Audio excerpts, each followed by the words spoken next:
Welcome to India Global Forum, uniting the world's most visionary minds from India and beyond to shape the future. Hear from and engage with the most influential policymakers, business leaders, and technology disruptors.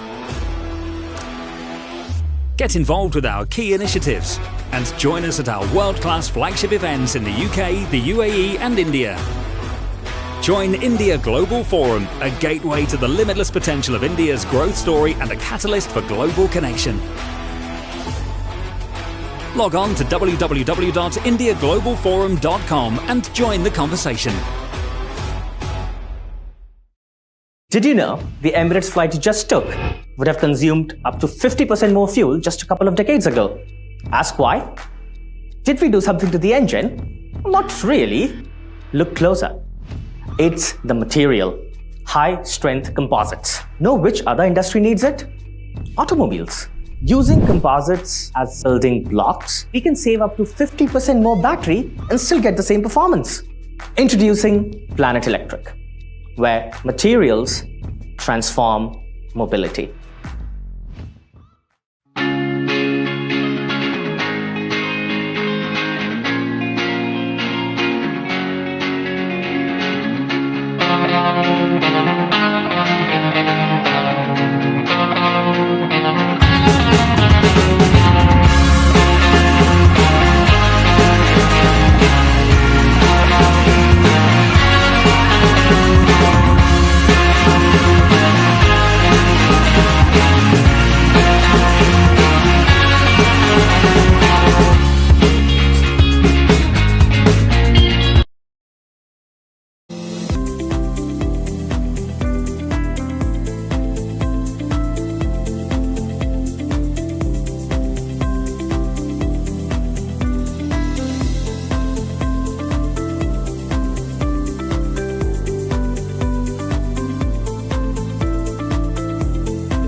Can a bank help the world realize its dreams? At Emirates NBD, we empower people, companies, economies, countries. Proudly born in the UAE, leading the region, expanding globally. Investing, innovating, delivering, giving back, paying forward. Creating opportunities to prosper. Emirates NBD. From here, possibilities are everywhere. From taking first steps here, to beginning your own wealth journey here. From backing global trade ambitions here, to delivering on that promise here. That's why we're here, in the world's most dynamic markets. A bank that connects potential to possibilities. Good morning, everybody. How are you today? How are you? All right, there we're getting there. Right, welcome to the Founders and Funders Forum. My name is Edie Lush, delighted to be your host here today. Our theme is leading the leapfrog movement. We'll explore how investing in leapfrog technologies can spur growth, create new industries, reduce poverty. We know mobile banking, digital payments platforms like UPI, Paytm are enabling millions access to financial services in India, letting them transact with their phones. We also know e-health, e-education, transforming public service delivery, which is why I wonder if that phrase, leapfrog technologies, really captures the power and scale of what's happening. Frogs take small hops. We live in a moment when India and other growing economic powers are vaulting, even catapulting above the old ways of doing things.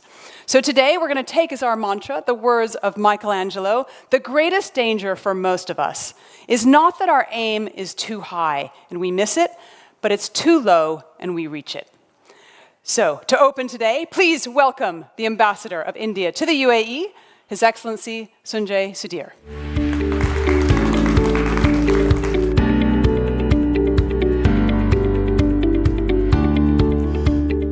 Good morning, ladies and gentlemen. Welcome to all of you to the third edition of IGF in Dubai and this country. And what I've seen in the last 3 years is that IGF has also been growing in leaps and bounds, to borrow the phrase from Eddie. And in terms of participation, in terms of coverage of areas, it has been phenomenal success, I must say. And I'm so glad that IGF has chosen UAE as one of the countries to do this event, because this is such a special relationship for India. The last 9-10 years have just seen a transformation of this relationship. It has become so multi-dimensional, so deep. You've all heard about the CEPA, the historic CEPA, which happened last year.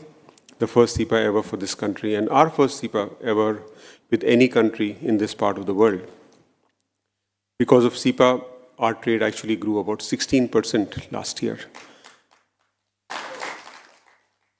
And when trade grows, investments are never left far behind. Last year, UAE was also the 4th largest investor into India.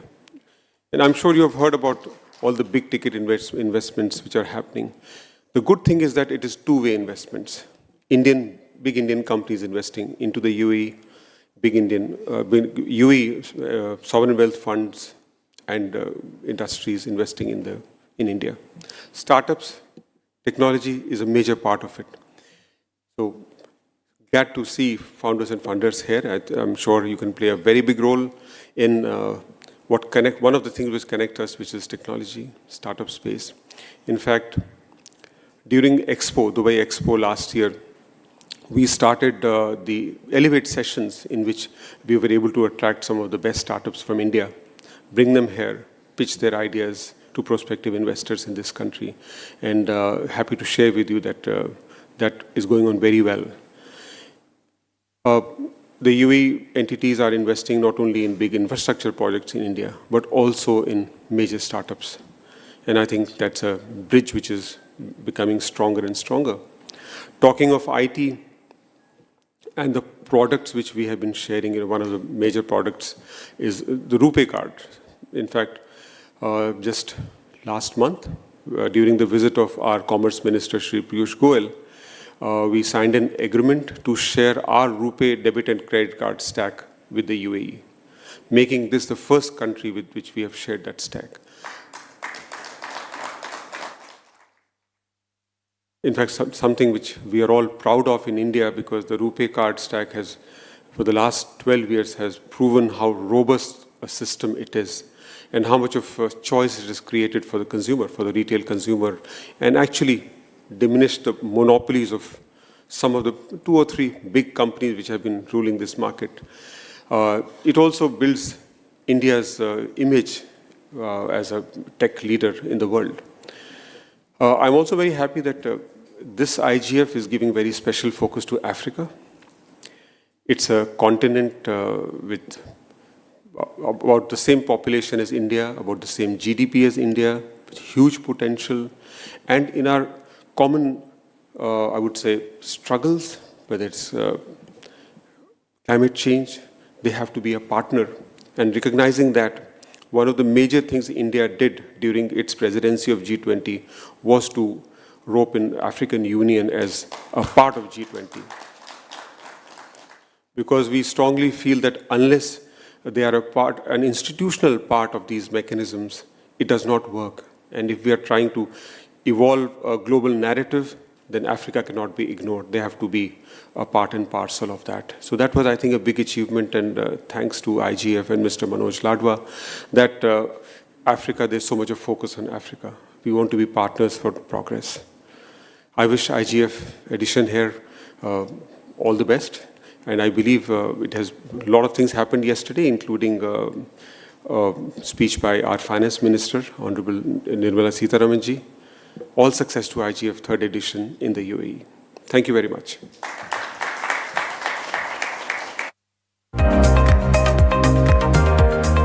Thank you so much, Your Excellency, Ambassador Sunjay Sudhir. So first up today, with a whip-through of leapfrog innovation, we've got a familiar face, IGF Founder Circle member Nikhil Kamath, longtime collaborator, friend of IGF. He's co-founder of tech unicorn online brokerage platform Zerodia and an asset management platform, True Beacon. And most interestingly to me, the other day, I saw that he's launched the WTF Fund, which is investing in young entrepreneurs under the age of 22. So if we've got any of those here, this is your man. Right, Nikhil, over to you.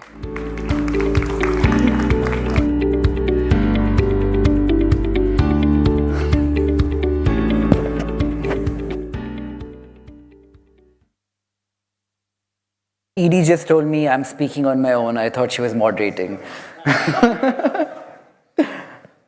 But I have 9 minutes with you guys. Let me try and stick to what I think is relevant for India and the UAE today. I can't speak much about investing here in the Middle East because I do not know enough. But presenting the opportunity of India, let me talk about some sectors that I find interesting and I'm actively looking at. And maybe that will help UAE audience with a sovereign fund and lots of capital come into India a bit more easily. So a lot has changed in India over the last decade. Notwithstanding the intricacies and nuances of working in India, I think the one big change that I have noticed is the funnel for money to come in from the Middle East to India has gotten significantly simpler. If people want to take exposure to India, which is probably the largest growing big democracy in the world today, the means of doing it has become significantly simpler. As I see India today, I see three big opportunities that people in this region can participate in. The very first of them being EVs, electric vehicles. India has seen adoption in the very early stages. I would say in two-wheelers, we have seen adoption of about 5 to 6%, sub 10%, three-wheelers much higher, and commercial we are converting as well. I will go to the extent of talking about companies that I think are a great opportunity. There are 2 or 3 incumbent players in India who are doing well in EV. Ola leads the market with a 20-25% market share. Ather, another young company in India, has about 15%. The good thing about the EV industry in India today is it's quite cheap. You are able to get into these companies at a multiple of sales. In Ather's case, I would say as much as 2-3 times, 4 times. In Ola's case, it would be slightly higher, but these are multiples which are significantly cheaper than the West. If you were to look at a Tesla, for example, and for a market which is as big as two-wheelers are in India, I think it's a great opportunity. And when you look at EVs, I don't think you limit them to scooters, three-wheelers or trucks, but there are many ancillary opportunities around this. Battery recycling, looking at supplying parts that go into a cell in an EV. I think all of these micro sectors in EV are a big opportunity in India. The second big opportunity that I'm looking at actively in India, I'm thinking me as an Indian living there, if I'm looking at something to invest in, will also make sense to you guys who are sitting outside of India. Education in a large way is getting disrupted in India. The way of our predecessors, the way our parents studied, I think going to college, getting a degree, having that 15, 16 years of a vocation, which in turn will allow for you to apply for a job, is no longer as relevant as it was a decade ago in India. Companies are not insisting upon people coming to them with a certain graduate degree and hiring based on that. That opens up the education industry to many tiny possibilities. Education, in my opinion, is going to become a lot more fragmented than it is in India. We will not seek for that one institution to provide us with all our needs around education. There will be many different pockets, vocational training, vocational education, free stuff online, and investing around that in India, I think will be a really big opportunity. The third big opportunity, and this is the last one I'm going to talk about, is content. A lot of people in India are adopting or are getting access to the internet and smartphones, and this is happening very, very quickly. To give you an example of how much a content creator earns in India, On a relative basis compared to the US, we make about $1 for every $10 that an American makes. As the GDP per capita in India were to go up, the amount of money content creators make will go up proportionately.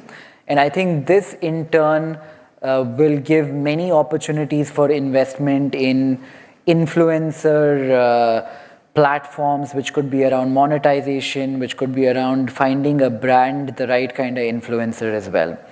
So I wanted to open up the conversation on these three broad topics, which I think are relevant and timely for people looking to get allocation into India today.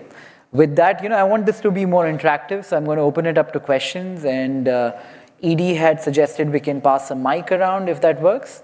I have 5 minutes left, so we could do questions for 5. Yeah?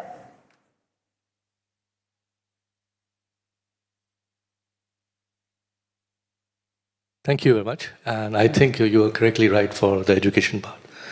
People here are looking for a lot of coders, a lot of areas in technical terms.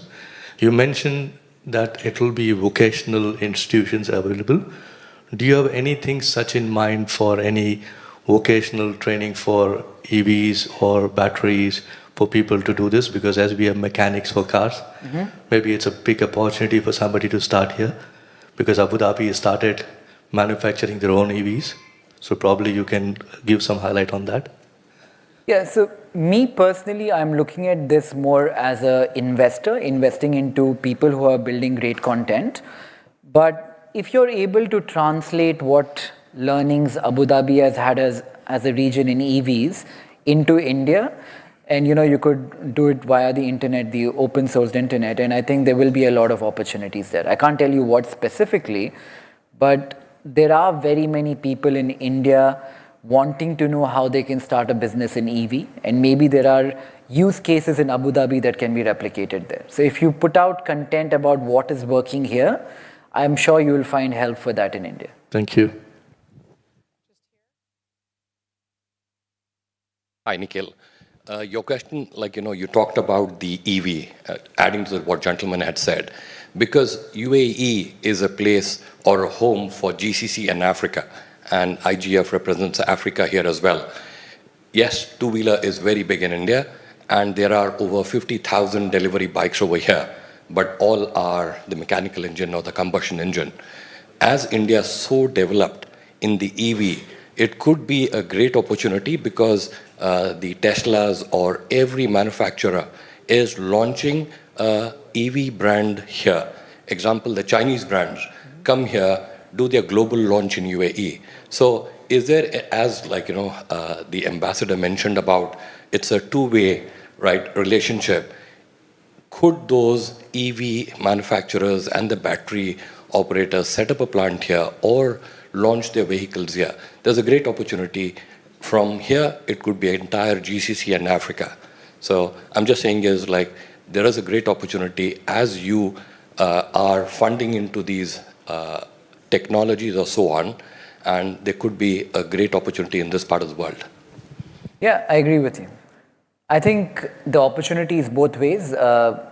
Ironic as it might sound, I think I take Ubers here in Dubai all the time, and each time I book Uber, a certain type of Uber, I see a Tesla come by and pick me up. I've always wondered why this region of all is trying to adopt EVs as quickly as they are, because it's a very meta way of thinking, right? This is an oil-based economy, largely this region, and EVs are not essentially, one would not assume they would be the first ones to adopt it. But yeah, I think your idea is great, and as the world gets more fragmented, like it seems to be getting right now, I think a parallel EV company between UAE and India can find a lot of value. Hi, Nikhil. Thanks for that. I just want to know, what are your insights on, or 2-bit on fintech, and how much regulation is good regulation or not, and thoughts on India, and also given that, this region is aggressively looking at that industry as well. Any sort of collaboration, anything that exists or one could leverage? So I'll be candid about this. Fintech is having a bad moment today. Especially in India, if you are a fintech company today compared to, say, 2 years ago, access to capital has gotten significantly harder. That is the story on the ground. A big part of that could be people overestimated how quickly adoption will happen for fintech products in India. Most people who are able to do okay in fintech today seem to be the guys who are lending. I hope all of that changes, and in my opinion, India is a large market, and with time, adoption will pick up. But yeah, I think it's a tough time. Like, I don't know how else to put this. Like, if you were in Bangalore trying to raise money for a fintech company today, if you got a Series A check which was X 1 year ago, today you will probably get 0.25 of X. I don't really have a unique insight there, but it is a tough time. Yes, Manoj. Hi, Nikhil. I thought let me also get this opportunity to ask you a question. So I'm looking on the screen here, the title of your session. There's 2 questions I had. The first one I don't think I want the answer to is what do the initials WTH stand for? Young people like me and Mohandas Pai would be very confused by that. The second question, the more pertinent question is what is leapfrog technology in your innovation, in your view? I remember when we had this conversation pre-IGF, me and Manoj were on call, and I told him, as IGF, we should not use complicated words. We should remove leapfrog from the dictionary altogether. Because I just wanted WTF. No, I mean, leapfrog in particular, I don't resonate with. I feel like there is so much going on in the world, but all kinds of innovation is incremental in nature. I was just looking at the new AI development, the Q-Start thing, and how that model is getting built. I'm no expert at this, right? Like, I'm just being maybe like a little bit more candid than I should be. But a lot has changed in AI, but the way we are talking about it today seems to be an exaggeration as to there is a big gap between what is going on the ground and in the manner in which we are talking about it. So the one big innovation which is seasonal right now is artificial intelligence. And I think early days, because this paper came out 4 days ago, but a program which can learn and solve math problems on its own, elementary level math problems, in the manner that it is doing right now, I think that could be the next big innovation, depending on how it plays out. But 4 days ago is too soon to call it, I guess. I think Sachin will have an opinion about it. You should answer that question too. Yeah. He can answer in his session. We'll leave that for just a few moments, Nikhil. All right, Manoj says yes. Earlier on in the year was Indian regulation blocked all payment gateways overnight, no notice. Out of 50 people approved, 49 could no longer take on new customers.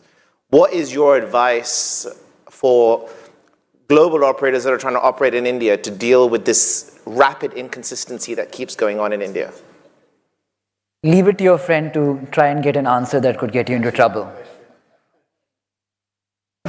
Yeah, I think history has taught us that over-regulation, I'm looking at him while I'm answering this question. History has kind of taught us that over-regulation has not been good for capitalism. It has also taught us that socialism is worse off than capitalism. Are we nearing that point, especially in fintech, since someone asked me the question? I think a lot of what the Indian regulators have done in the last couple of years have been net good for the ecosystem. It has stopped us from getting into trouble when the Western markets did in many tiny ways. But are we nearing that point today, not just in finance, but in many different domains that we could say is nearing over-regulation? Might be. Yeah, I think so.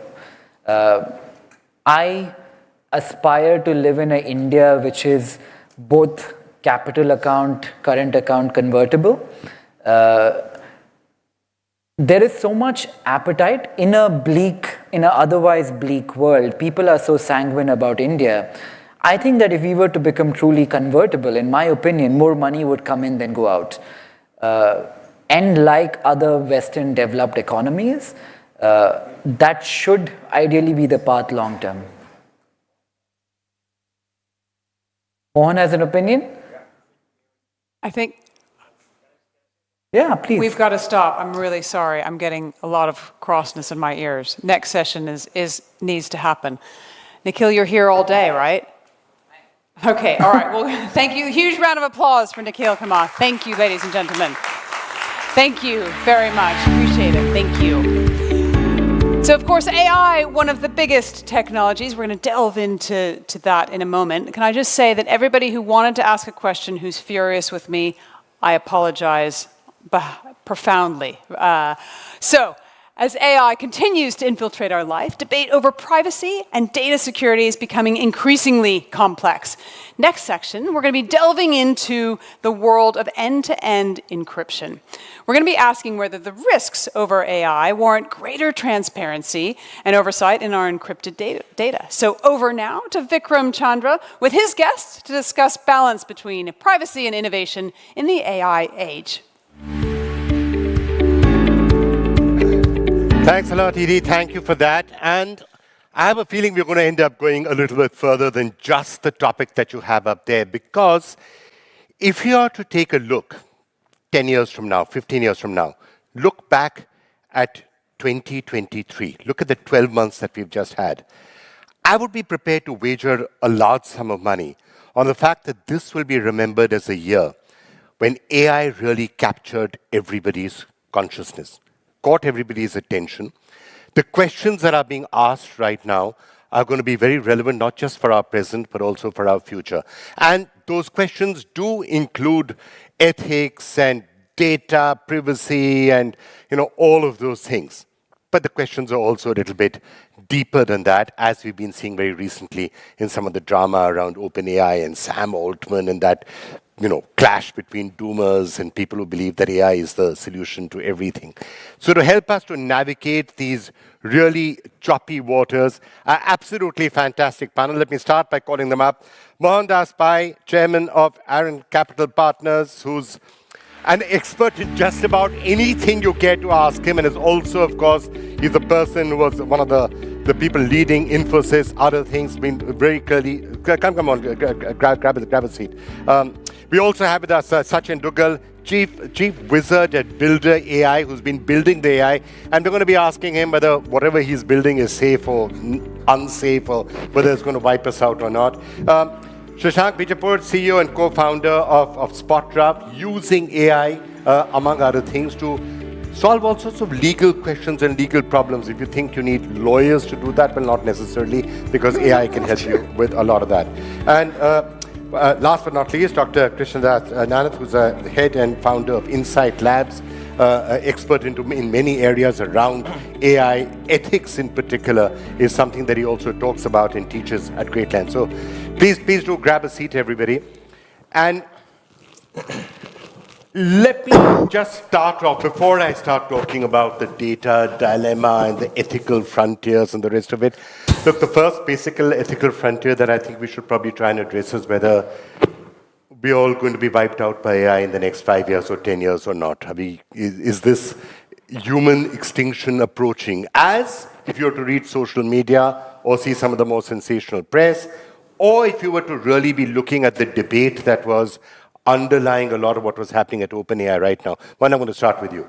It was really a question of, are we going too fast? Not that will AI eventually be really powerful. The question was, is AI going to become too powerful?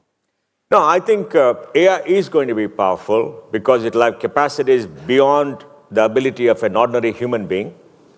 But I think there are enough smart people on the planet to make sure that AI is used for the good of humanity. AI can be used for controlling humanity, and that is worrisome. And that's why all of us need to debate, put in proper regulations. And my suggestion is, we need a global compact like the Universal Declaration of human rights in 1948 in the UN. We need a universal declaration of digital rights.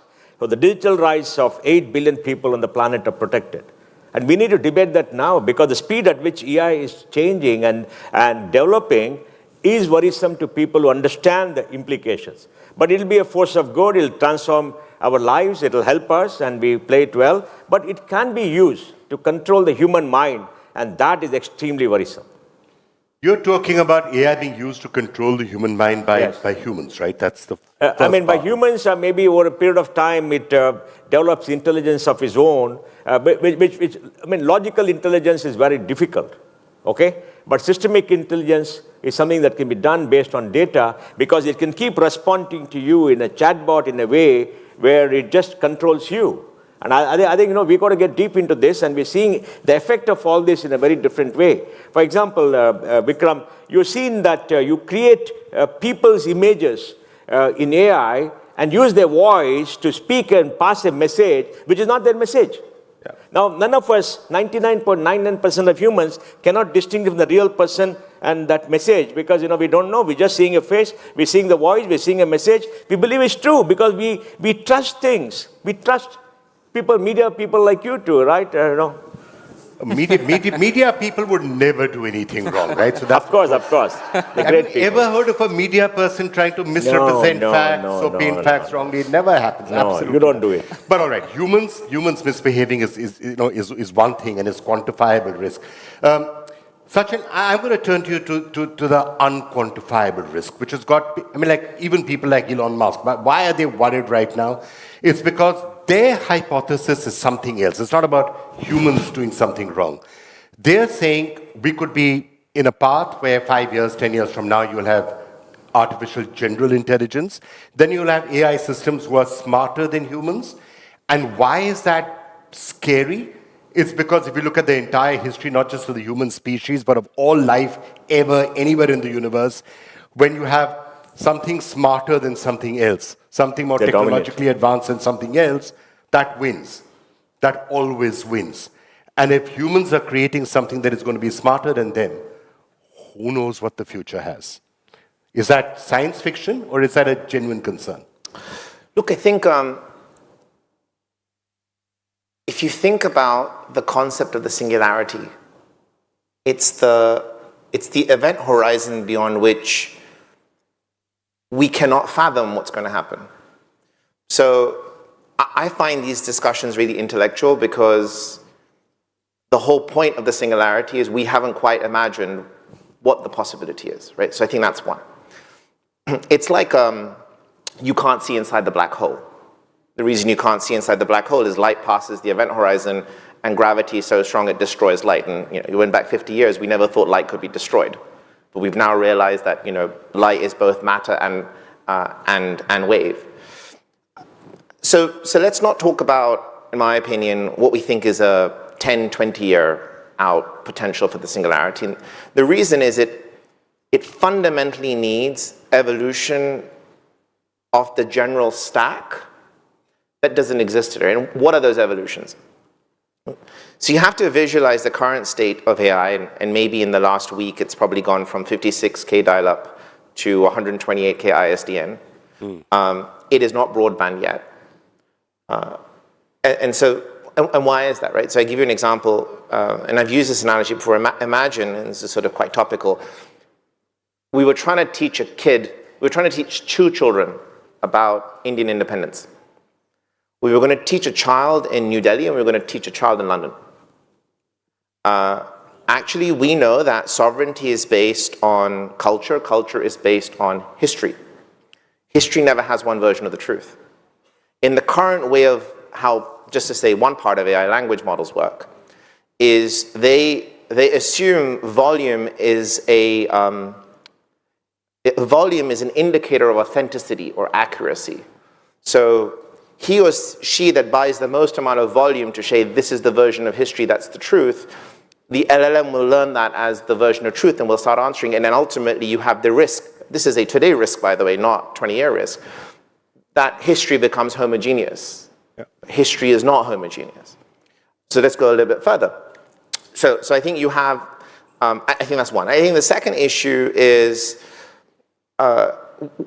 we've got an over-dependence on, at this sort of, at least in the last 1 year, two things have happened, right? I think we've missed them. Right? I think one is we've generalized all AI to be large language models. And that's far from the truth. If you think about how the human mind works, we actually have three composite functions, we have many functions, but three high-level functions. So think about a memory when you were a child. You get the memory instantly.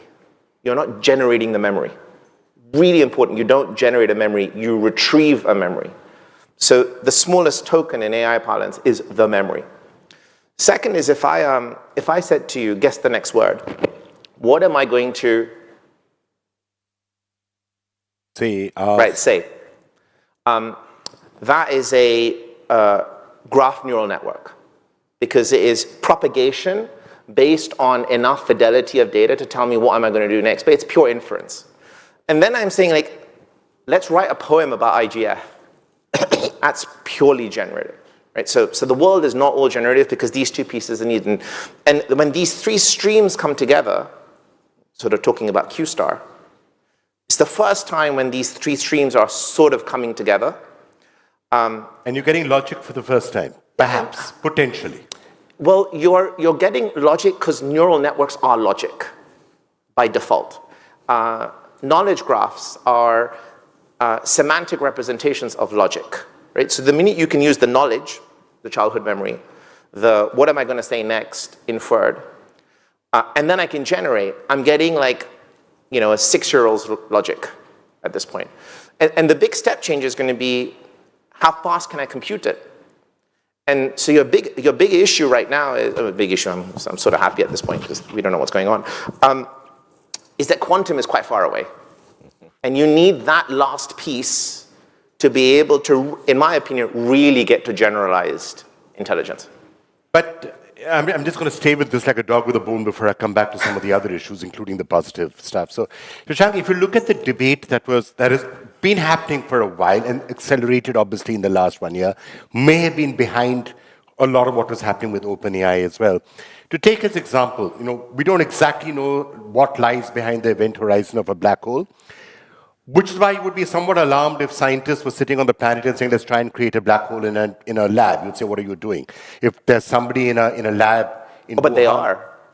They are, and I'm not sure it's necessarily sensible. If tomorrow somebody told you I'm sitting in Wuhan in China and I'm doing, possibly gain of functions on viruses to see if we can have a new variety of COVID, we'd be really concerned. We're saying, look, think about what's happening.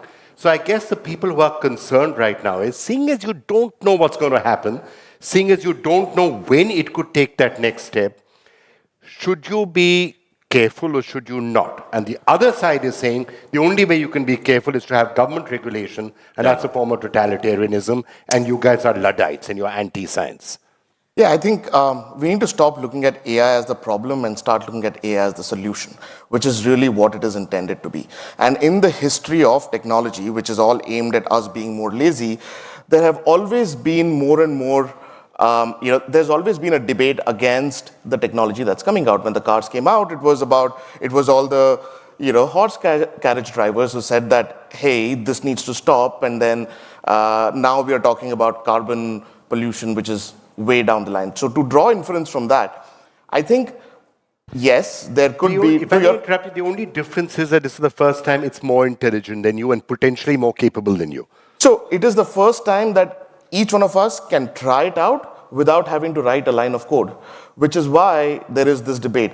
The ability to take unstructured data and create structure out of it is not a new concept. It has been there starting from like RPAs all the way now.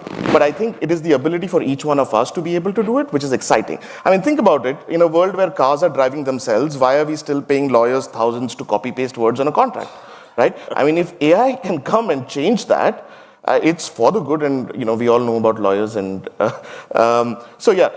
But to your point, and on Wuhan, lawyers compete with media persons. we can have a debate on that sometime. But yeah. Who's the best person for AI to replace? I guess is the first question. Yes. But to make a final point on your example on Wuhan, we are also going to be able to find out the ability of a new virus coming out and perhaps create a vaccine beforehand instead of waiting for it to infect the whole world and then go back. So there are two parts to it, and it's a little more nuanced than being purely black and white. All right, Dr. Nahar, let me get you in. If you're looking at this from an ethics point of view, would your ethics be on some of the big picture, scary stuff that I was referring to so far, or would it be more around questions like privacy, like what Mohan was saying, people, either big tech companies or governments having too much access, privacy problems, data breach problems, security problems? Would that worry you more, or the bigger questions around, AGI? Pretty good question. I think probably a more serious concern, much more than ethics and privacy, would be the human intent of what they are trying to do with AI. And traditionally, I've been a big believer of the fact that, as Shashank rightly said, since the time tech originated, it was all about raising questions about the future, what will happen, how it would happen, and so on. And pretty much same is happening with AI, but the only issue now is human intent behind AI. Let me give you an example. Now, what generally happens is, on a lot of occasions, the intent is quite good, what organizations want to do, but eventually, because it is an AI use case, the outcome becomes quite different. And that is where the concept of ethics probably comes in terms of, have you done the intent versus outcome analysis?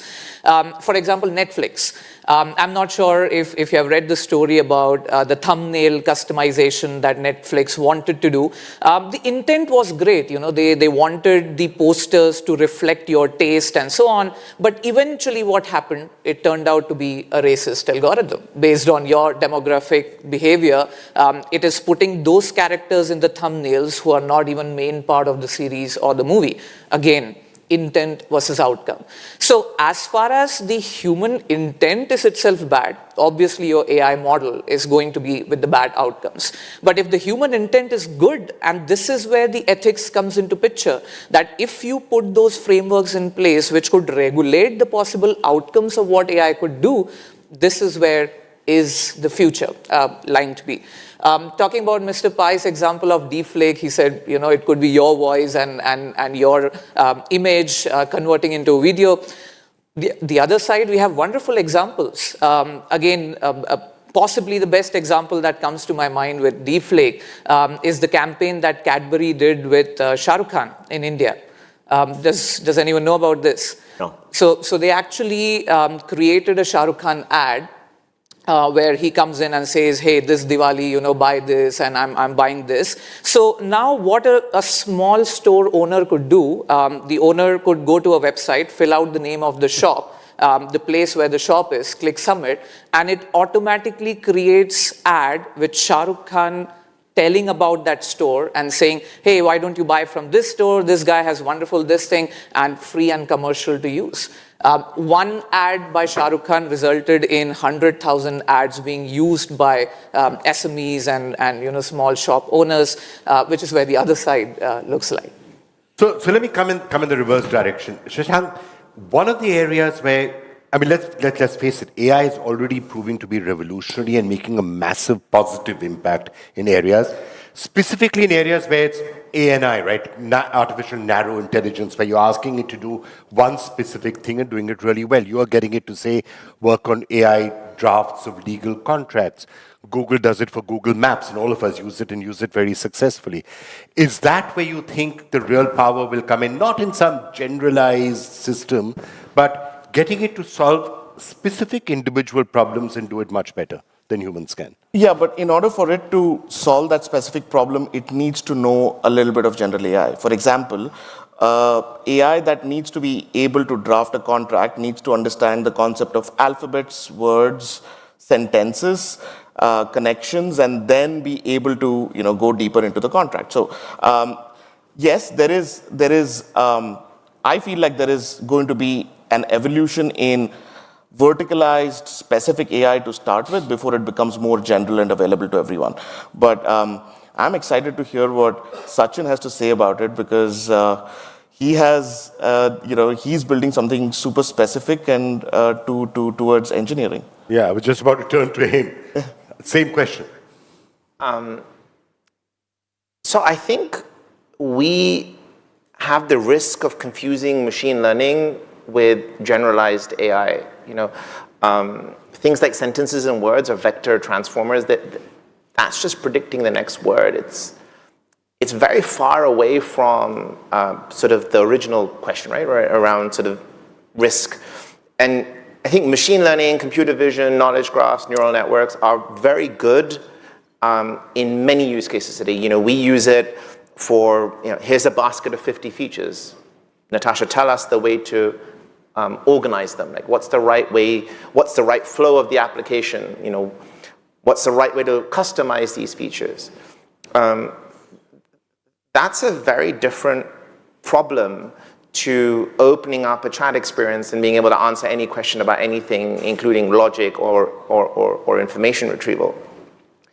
And so I think that the narrow use cases are very, very powerful. Credit scoring is a really good example, and credit scoring is not linear algorithms. They're learning over time, but they're using more classical AI, so knowledge graphs, neural networks, machine learning algorithms to be able to predict.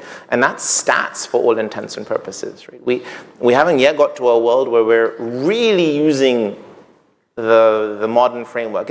And you kind of see it, right? Because I think the big risk is ChatGPT and Bard and Claude, they entered a ontology of communication that was reserved for humans. It looked like WhatsApp, felt like WhatsApp. The words were slowed down, directly or indirectly. People say because of GPUs. I think it was by design. The vernacular was changed. We stopped calling it confabulations. We started calling it hallucinations.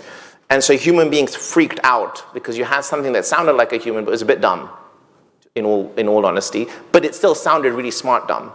And I think that's sort of that's where I think the general thing is not working yet. Right.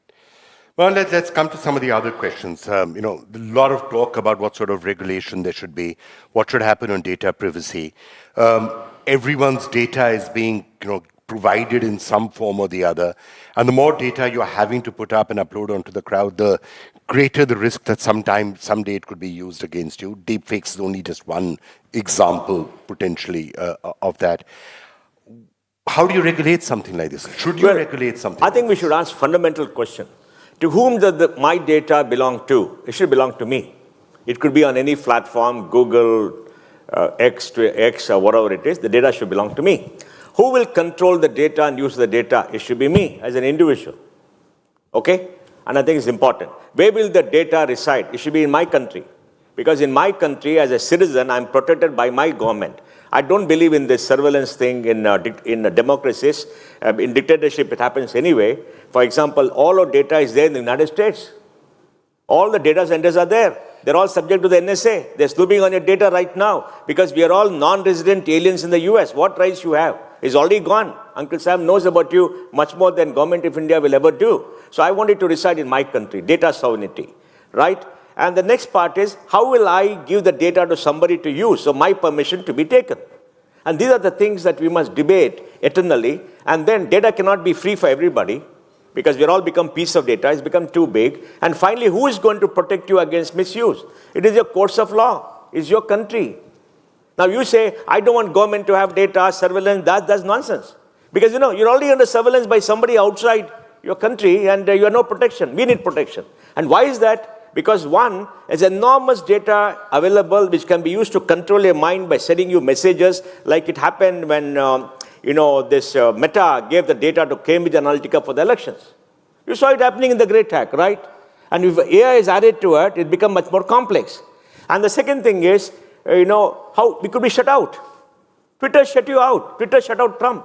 You may not agree with Trump, that's different. You can't shut out the president of the United States of America by saying that this is a private platform, I can do what I want when it's become a public utility. So we must bring in the idea of a public utility, that all platforms which have the data of humans are public utilities, like you have the electricity grid earlier, and you have the telephones as public utility. So bring in the concept and available to all. Now, Google can shut him out, a young man doing a lot of innovation, right? Are charging many things to have the Google store, Apple store. Apple store, Google stores are monopolies.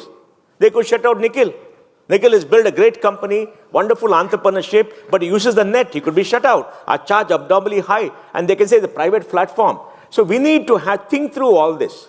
Okay? And these are big global issues because they can't be germane to a country. It has to be something. Are you saying essentially that you think big tech has too much power? Big tech has got monopolistic power which has never happened in human history to that extent. Google is 93% of global search. 93%. All around the world. See, earlier when you had these big monopolies, you need a physical connection to go to people. They have to be in a country you could control them. Now they're all digital. We've all become digital avatars. Now we're going to meta, to virtual reality. So the entire thing is controlled by one database. Okay? And they can shut you out. They're not reachable. They say we're a force for good, all of the nice stuff. But it's reaching a point where, if you look at the top 10 most valuable companies by market cap, 8 are digital companies. What is the message that's coming? Look at the power of the money they have. Look at the power to buy politicians and influence policy in the United States. You see all that. Man, we got to look at it very differently, because global tech conglomerates are the biggest threat to humanity because they have the data of all humanity. And we as individuals, petty human beings, who, like Caesar, he thus strives the world like a colossus, and we petty men peer from beneath his mighty legs to find dishonorable graves. Exactly your point. This is what it is. Quick I want him to be protected. Everybody else to come in on this. Yeah, you're trying to say something. Yeah, so look, I think I agree with some of what you said. I don't agree with all of it. So I think number one is inferred learning is not an infringement of copyright, because we all study history, we learn math, we are inferred learning from someone else and building new on top of what we've learned. I think there is a risk that we just assume all information is owned by the creator and therefore there is no more inferred learning. I think the second thing that where I do agree is that AI is the tip of the iceberg. And we're all talking about the tip, but we've forgotten there's a massive piece underneath. Cloud infrastructure and social media. So the deepfake issue, why is it an issue? It's only an issue because you can disseminate over social media that's entirely controlled in the US. Yeah. Why is cloud infrastructure an issue? Because if you could regulate the infrastructure, you could put model level injection in place that makes sure the models work. But no government has regulated cloud. I remember writing a paper for the Prime Minister of India 15 years ago saying the power of few. If we don't regulate this now, it'll be too late later. All right, let me come to both of you. Same question essentially. If you had to worry right now, right, about the various issues that have been thrown up right now, is it a big tech monopoly that you'd worry about? Is it governments misusing the access that they have on data and governments snooping on you and governments misusing it? Or just private individuals? I've seen videos, for example, saying don't share too many pictures of your kids because some private actor, not a government or a big tech, some private actor could take that video of your kid, create deep fakes with it 5 years later, 10 years later, who knows? So you need to be careful of these things. Yeah, so there are two parts to the question. The first one is, I as an individual user, right? I think there is a moral obligation on companies to give clarity, control, and consent to the data that's being given. So you should know exactly what you're sharing, and you should have control over what you're sharing, and you should take consent, right? That is important. But I actually do not like the fact that governments want to interfere into what private businesses are doing. And I beg to differ here with Mr. Pai, and I'll tell you why. We've seen in fintech what's happened, for example. Right? We've got over-regulation, we've got businesses being shut down. No. It is ultimately, they can lay down guidelines on how business is supposed to be done, but you can't come and say what data I can use and how I can use when I am getting the consent for that data with clarity and giving the control to the end user to be able to use it. Right? So it is a private relationship between a company and an end user. The government has nothing to do with it. I'm seeing heads being shaken violently, which means we could have had a really big debate about this, but unfortunately I'm out of time. So I'm going to come to one last comment from you. Yeah, same theme. So I think if you mediate, if you will, between all the voices. I'll make one small point. I think it's a fairly balanced discussion on the intervention and so on. I'll give a very simple example of Google Timeline. I mean, if you just go to timeline.google.com, choose a random day in your life, Google exactly tells you what you're doing. When you started walking, which route did you take, where did you go? And the moment people see this, they're like, how did that happen? And where is this data coming from? And did they take permission? The moment they are asking this question, that means something somewhere went wrong.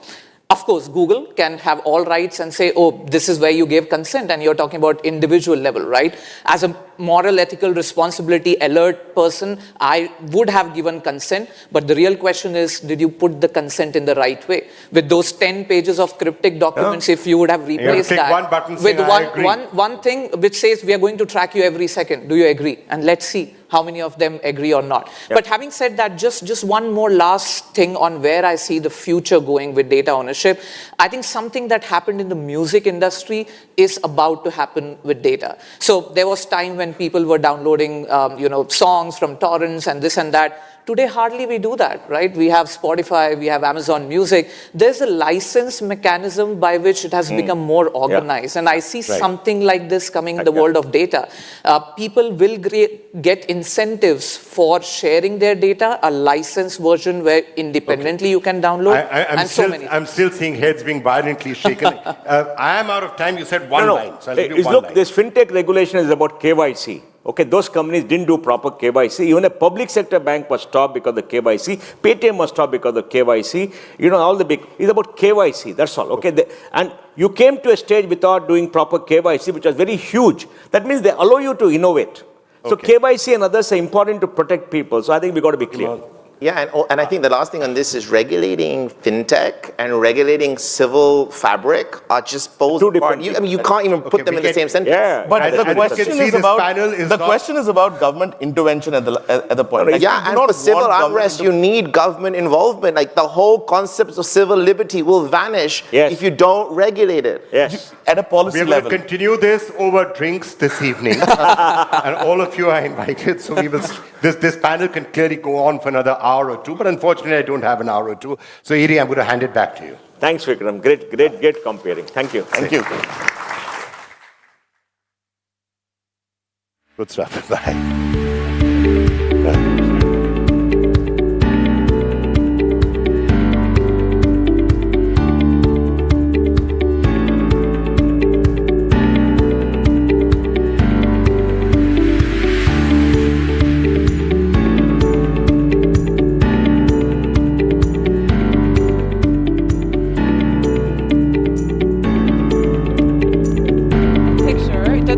Right? If you don't get the picture of it, it didn't happen. So we've got proof that that conversation happened and will continue to happen later this evening. So we're going to stay with our theme of leapfrogging now, and we're going to be asking a very bold question, which is, are we finished with paper money?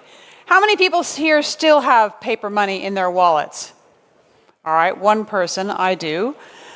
I'd be interested to know how much you use it. So innovation in payments, of course, nothing new. We have moved from shells to gold to paper in the few thousand years that we have, as human beings, have been here on this earth. So it comes down to trust. Do we trust financial technology enough to empty our wallets and pay only with our phones? Electronic payments are attracting more investment than any other financial services sector, delivering the highest returns and growth in the sector in the last 10 years. Cash still hasn't disappeared, however. Growth in fintechs has greater uptake in richer countries. We're going to hear from Tanzania today, where one of our speakers saw a return to cash from mobile money recently. So let's discover how we can extend the benefits of financial inclusion to everyone. Coming up on stage, please do welcome the founder of Jirani, Muthoni Muthonyi, CEO of Airtel, Ian Ferreo, President of Tanzania FinTech Association, Dennis Mwikusa, and co-founder of Views, Arpit Mehta. How are you? Nice to see you guys. Nice to see you. How are you? Hello. Right. So, Ian, I want you to kick us off. Tell us how payments are different in Europe to how they are in India and Africa. I'm used to paying with a digital card via my phone, but that's different to the technology that exists in Africa and India, right? Absolutely, Edie, and good afternoon, everyone. The landscape in Africa is completely different to what you see in Europe and the rest of the developed world. Definition of leapfrogging, in fact. Absolutely, and over the last decade, I think mobile money has taken that lead, really fueled by a lack of banking and payments infrastructure across Africa. We've seen mobile money evolve to be the primary means of payments across sub-Saharan Africa. Today, there's over 250 million active customers every single month using mobile money to make payments. And about $1 trillion every year is going through mobile money platforms across these countries. So you can see that it's really a SIM card that has your digital wallet, a digital bank on your phone, And through a huge distribution network of agents across the ground, we've been able to build services like cash in, cash out as a basic feature to drive financial inclusion. But you've seen those services evolve over time. So you're now seeing a lot of transfers, borrowing, saving, wealth products, etc., being built into our ecosystem. And making a huge difference. And making a huge difference. Financial inclusion has gone up some 30, 40 percentage points in many of the countries just on the back of mobile money. Interesting. So, Muthoni, let's talk about Kenya. What are the benefits and challenges that using digital payments instead of paper money? Well, there are great benefits. Thank you, Edie, for that question. There are great benefits to using financial technology. The first of all, of course, is convenience. The question you asked is very relevant about whether we carry paper money or even... Do you carry paper money? I hardly carry any paper money. How about anybody else on the panel? Nothing really. Dennis, a little bit? A little bit. Right, so I hardly have it. So I'll go weeks without actually having cash because I can make all the payments. The other thing is there are some aspects where fintech is actually is more secure than carrying cash, because if you carry cash, it can be stolen. But then now in the technology we have now, your financial transaction can be secured by your fingerprint or your face before you make any payment. And that happens with M-Pesa actually. If I go to the supermarket, I'm at a till, I'm making the payment, I will only present my face to my phone and the payment goes through. I don't even have to enter a PIN, so nobody can steal my PIN number because they're seeing me entering it. So I think those are the two major ones. And then, of course, like he mentioned, the financial inclusion. It does enable more and more people to have access to finance.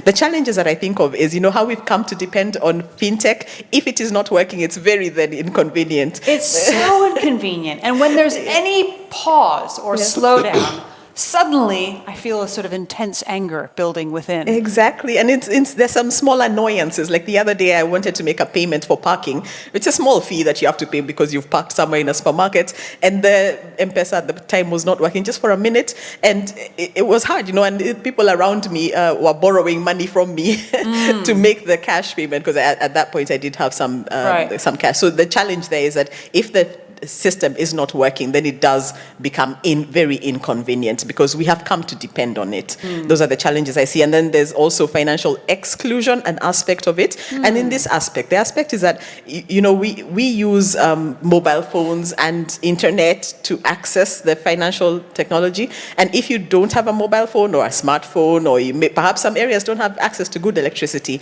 then it may provide for some financial exclusion in that aspect. And tell me how big of an issue that is in Kenya. In Kenya, I wouldn't say it's that. It's hard to know the numbers, but most people in the urban areas do have reliable access to internet and electricity. But in the rural areas, I see where that could be a problem for them because not all the houses have access to electricity all the time. Right. And so they may not be able to charge their devices. And then internet may be a bit shaky in the rural areas. So it's a rural problem, not so much an urban problem. Okay. Yeah. So Dennis, I mentioned at the start that cash made a comeback in Tanzania recently. Tell me what happened when the government tried to tax mobile money. Oh, thank you. The history goes back to 2019 when the government introduced the VAT, which is actually 18%, and excise duty, which is 10% on every transaction which is being made. And then the situation was okay, and huge transactions were being made through mobile money transactions until 2021, when the government now imposed the levies on these mobile money transactions. And this was between 0.004 US dollars up to $4, depending on the volume of the transactions that you are performing. The transactions dropped actually from maybe 295 million US dollars to 2.5 million US dollars. It's almost 100 times as much. And since the situation now seemed to be bad, then the government had to revise and now they deduct, the levies up to 30%. This was actually in September 2021, 2 months after the introduction of the levies. So now it went down up to $1.72 on the volume, the big volume of transactions. Again, there was a lot of claims from the public. The situation was not okay. Then the government in July 2022 again waived some of these levies up to 43% again. Right. That is up to 0.86 US dollars for the huge volume of transactions. The situation wasn't again back to normal until October 2022, again, 3 months after waiving to 43%. So it's gone back and forth. Yeah, and back and forth. Where are we now? So in October 2022, the government now reduced the levies between 10 to 50%. And well, it wasn't so bad, but then they now started, they waived levies from doing transactions between the same banks, but also between the same mobile money. Yep. If you are doing transactions between the same mobile money, then it was waived and deducted to a small amount if you are transacting from different banks or between different mobile monies. And I can say so far the situation is not bad, and because now you can be able to transact free of charge if you are doing it from the same banks or same mobile monies. But if you are withdrawing, doing transaction to the mobile money agents or the ATMs, then now the charge up to maybe $13 is free of charge. So money definitely is an issue. So Arpan, I want to bring you in. You've spent 15 years in financial services, payments. You've seen India catapult from cash to digital. That issue there that Dennis spoke about is really one about trust, right? I mean, it's about how it impacts your pocket and whether you trust the government, whether you trust people to treat your money well. So talk to me about what you've learned. So I guess in the last 8 years, India has seen a significant advancement in digital payments, especially with the launch of UPI, right? And while she was talking about the bottom of the pyramid penetration of digital payments, I think India has still 56% penetration in that bottom of the pyramid segment for UPI, right? Which is very significant. However, I think fundamentally, there are 3-4 main reasons that someone uses cash, right? Like, of course, one we spoke about financial inclusion, which in India is, so 83% of whole of India population has a bank account now, right? And then one of the core uses that has solved is actually the direct benefits that government passes to this bottom of the pyramid segment without any intermediary in between, right? So from that perspective, it is solved a lot. But from a trust perspective, as a user, right, you also think about whether the availability of internet is there all throughout, right? Or the device that you have will be functional all the while, right? And the present example would be Manipur, right? Where you don't have internet for last 200 days. So you have to fall back on cash as a payment mode. So when I say trust, I think the trust is about that predictability that the underlying infrastructure required for financial services or digital payments will be available always, right? Like that predictability. I think that India has solved to a great extent, but it will take a long time to get it to 100%. Otherwise, cash will always be the fallback option.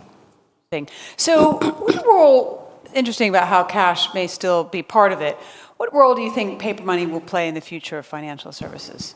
I think paper money is here for a while. I don't think we'll be able to cut it off for a period because there are some people particularly I would say in the older generation, who still like to have paper in their hands, the paper cash in their hands to feel like it's true money.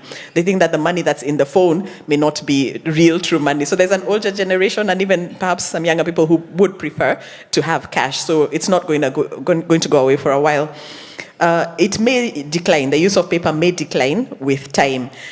The other reason why I see paper money may still exist is some people want to pay for things that they don't want others to know that they have paid for. If you can think of some of the vices that people may have, and they wouldn't want a track of their records saying that they paid to that place, maybe that's a place where paper money would still come into play for a little period. But with time, like I said, we may see it decline over time. And the central banks are likely then to start also to digitize the fiat currencies and then bring up the CBDCs instead. Okay, so, we'll get to that one. Yeah. What about these ideas around the group savings that I know happened in some of the more rural areas? So these are, I think, chamas or sacos, where groups of people get together, put their cash together in order to invest in something, education. Yes, that's an interesting point you raised. Even just last year, I was working on a project to try and digitize those payments. So chamas are groups of people that come together. It started mostly with women. They come together and they save together so that they can pool the money together and do things with that money. And it seems that those chamas prefer to have cash. So they'll have meetings like every week or every month. And at those meetings, you are required to come with cash. They haven't quite embraced the digital payments for the chamas. They'll use digital payments for other things, but for the chamas, when you come to the meeting, they expect you to come with cash. And then somebody from like an administrator or a treasurer will take that cash and go and deposit it into a bank account on behalf of the chama. So even as late as last year, we were working on trying to digitize that process so that people can send the payment digitally over to the bank. So for a period, I think it will take a while for people to get away from cash in the chamas. And you had that experience too, didn't you? Yeah, absolutely, absolutely. And look, from my perspective, I hope there's no role for paper, because if you look at who we're competing with, I always say we're not competing with other telcos or mobile money businesses, we're competing with cash. And still today across Africa, at least 80 to 90% of transactions are happening in cash, which just shows the runway that we have as mobile money operators. In terms of trying to get cash out of the system, SACCOs is one area that's been very, very difficult. I think we've all tried with digital solutions. What's the hang-up? I think when you go to the rural areas, that feel and that trust element is the most important. We talked about trust earlier. Building that trust takes an awful long time. You'll see when a customer comes on board, they'll check their balance 5-6 times a day just to make sure that the money is still there. As that education starts to build and that trust factor starts to build, I'm certain that even the rural savings groups will move over to a digitized solution. So financial education is such an important part of this entire journey. Dennis, tell us about your role, financial education, how you see the population being educated to bring them along. We are trying, and some of the objectives of our FinTech Association is to make sure that we educate, especially those the underserved. The underserved can even be in the urban areas, so to make sure now they get a proper education on the proper usage of these digital financial services and what works? What's the products. Program that's worked? What has worked? Give me an example of something that's worked. It has worked. And for example, like Muthoni was talking about these small groups of lending and women. The mobile monies have also introduced some of groups in their own, like Vodacom, they have something called Mkoba. So this is actually to, emphasize on the usage of mobile money in terms of deposits and withdrawals. So we are educating these, the underserved, in the rural areas, in the urban areas, to make sure now they make a proper use of digital money. So I think with time, we get there. Okay. It's a matter of time. Arpit, I want to talk about digital bank currencies. You brought it up. How are they going to be useful for countries like the UAE? Sure, yeah. So I guess I'll just compare cash with CBDCs or digital bank currencies, and then probably stable coins for payments, right? And then at Fuse, the company I co-founded, that's one of the core thesis that we have being a blockchain company, right? I think if I have to recap what cash solves for you or what is required, cash does not require you to have reliability on the basic infrastructure of smartphone or internet, all of these. Cash provides you privacy and anonymity for some of the transactions that you want to do. And then cash solves another important problem, which is what we talk about instant settlement if you're a merchant taking a transaction at zero cost, right? I think these are, and then one of the reasons why a lot of Europe is still deals in cash, right? It's not because you don't have card penetration, but it's because the merchants see 2.5% MDR or fees paying. They don't want to do that, right? So cash solves that, right? And that's why it's still the best option if you put together all of these three problems, right? When you move to digital payments, you probably solve two of these three problems, but not all three. When you move towards CBDC or digital payments, right, which is nothing but permissioned ledger, right? It's not really a blockchain per se, right? It's just a permissioned ledger that central bank is building or launching, right? In my personal opinion, it solves a lot of problem in the wholesale settlement piece. But on the retail side, once you have UPI or M-Pesa and all of these penetration, right? Like it still does not solve that problem where you have reliability on phone or internet, right? Like, so again, 2 of the 3. It does not solve for privacy and anonymity because it's still programmable money, which central bank can always say no to. So it's not an alternative for cash, how probably this is being marketed for the retail side, right? And definitely it's, you can easily argue that this is scalable, instant transfer, all of that, right? But I personally, for the retail side, do not see this as a huge disruptor for, let's say, UPI or M-Pesa or any of these digital payments, because the use cases this is solving is pretty much same. From a central bank perspective, it solves a lot of problem of printing money, distribution costs, all of that, right? But the end user is not worried about that, right? The end user doesn't care about the cost of central bank. The end user cares about his costs, his user experience, his existing behavior, right? So that's my personal view how these things will evolve. So I know, Muthoni, you wrote a paper in favor of digital bank currencies for the government of Kenya. They haven't yet acted on your excellent advice. But what did you argue was going to be so good for Kenya? Yeah, so last year, the Central Bank of Kenya did request for opinions from the public, and I sent back my opinion to them. And where I thought CBDCs would be beneficial for Kenya, I think there are a few. So one important one is sometimes the government will send money to the public for various reasons. So let's say they need to, for social benefits, for example, they need to pay a family money so that that money can be used to buy food for the family. So sometimes what happens is that money is sent to, let's say, the man of the house, and the man of the house might use that money and go to the bar, right? And if the money is programmable, it may be possible to stop the man from going to spend the money in the wrong place, and the money is programmable to go to a specific use. And I thought that's a big reason to have a CBDC. It may also promote financial inclusion. Because I imagine with a CBDC in place, you don't have to depend on having a bank branch near you for you to be able to use your money. So therefore, because it's all on, it's digital money and you can use it on your phone, so you don't need to go looking for a bank branch. And that can be a barrier for some people. For many of us, traveling from here to there may not be such a big deal, but for some people in the rural areas where there's not a lot of branch network, moving from here to there is a big deal. It takes a big chunk of their money to buy the bus fare or to pay somebody to take them to a place. And so it does promote financial inclusion in that way. And then the third one I can mention is reduced transaction costs. When he was talking about cash coming into play in Tanzania, people were rejecting digital payments. That also kind of, there's a bit of noise around that in Kenya because we do depend a lot on digital payments. But when you look at the transaction cost, it can be a bit pricey. And so there was a period there where merchants were telling you, I don't want your M-Pesa, go find cash and bring me cash. Right. Not so much, but there's a bit of noise. There's a bit of noise about that. So perhaps with a CBDC, there may be reduced transaction costs, and merchants and people like us, consumers, may not feel so much pain with their transaction costs. And finally, I guess one more I can mention is if multiple countries in a region are using CBDCs, there's probably a futuristic view, but perhaps then cross-border trade would be enabled. If, let's say, we're doing transactions between Kenya and Nigeria, and both countries have a CBDC, perhaps the transactions between the two countries might be easier with a CBDC. Dennis, do you want to expand on that issue around trade at all, and then we'll come to Arpit?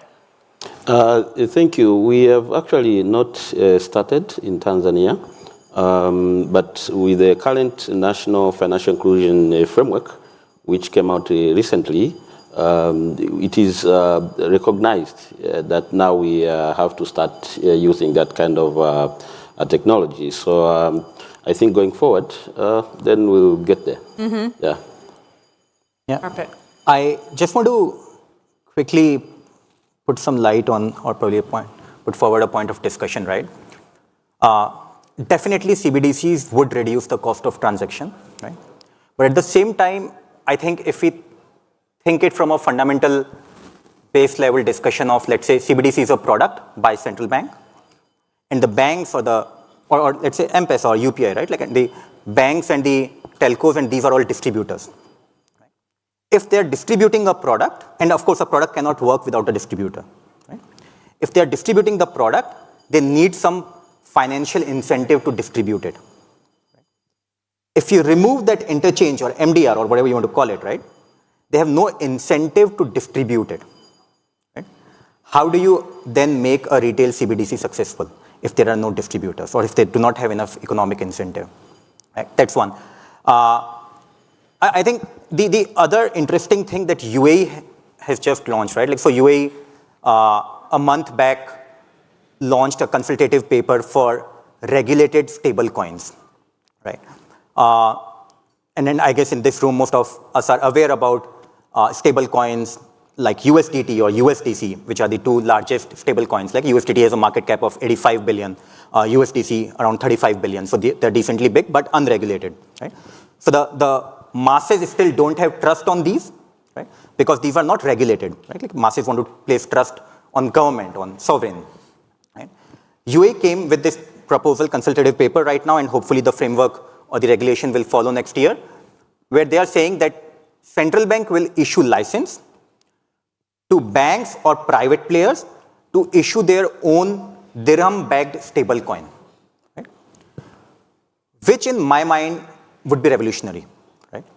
Because unlike CBDC, it also solves for one more problem, which is privacy and anonymity, which is what cash provides you, right? Like if I, like of course, at the initial level, I do my KYC, all AML checks are done, but from there I can move it to my own decentralized wallet where I own the keys. It's pretty much like putting cash under my mattress, right? Like, and it solves for that particular use case also, right? So, and while we'll see over the next 2-3 years how this landscape will evolve, but I guess a regulated stable coin on blockchain provides, again, privacy, anonymity, and the real-time settlement, zero cost or minimal cost. And the adoption comes from masses directly without the necessary requirement of a bank to distribute it. Right, interesting.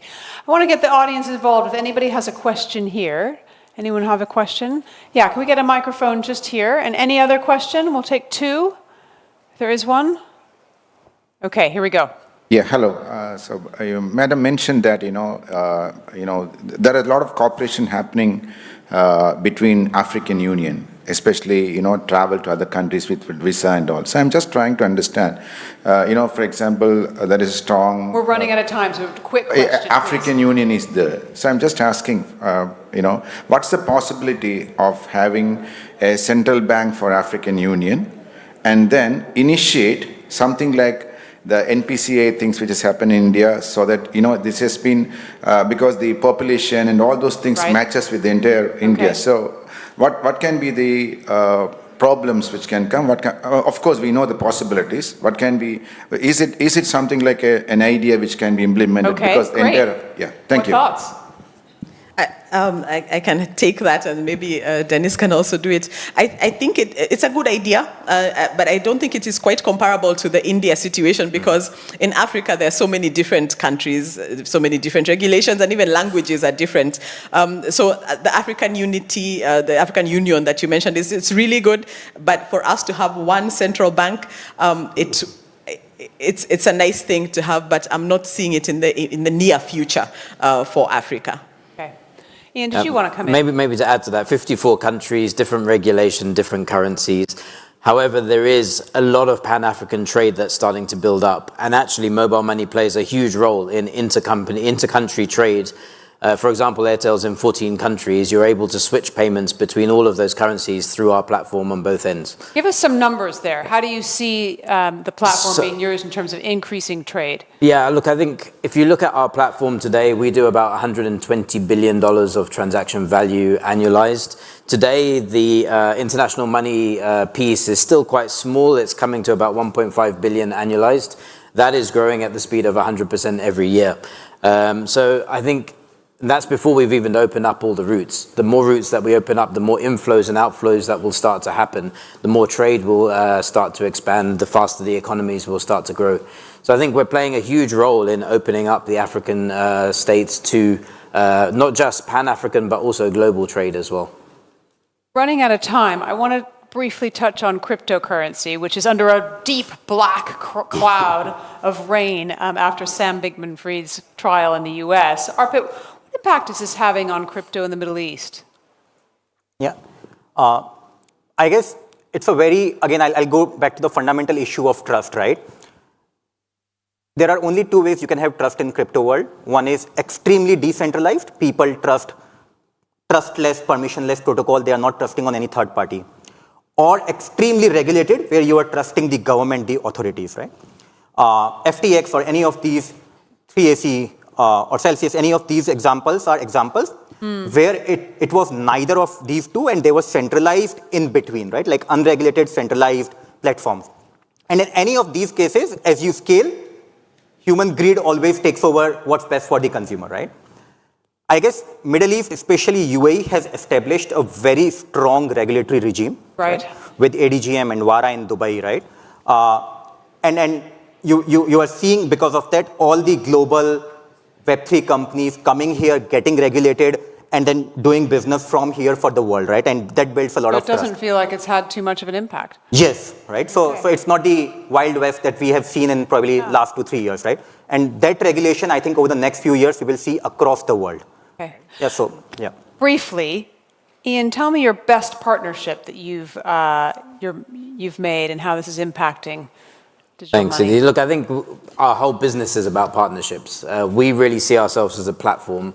We're enabling partnerships with financial services through our loans marketplace and our savings marketplace, through international money transfer with all of the hubs and the MTOs of the world who are sending money in and taking money, money transfer organizations across the world, Western Union, MoneyGram, Remitly.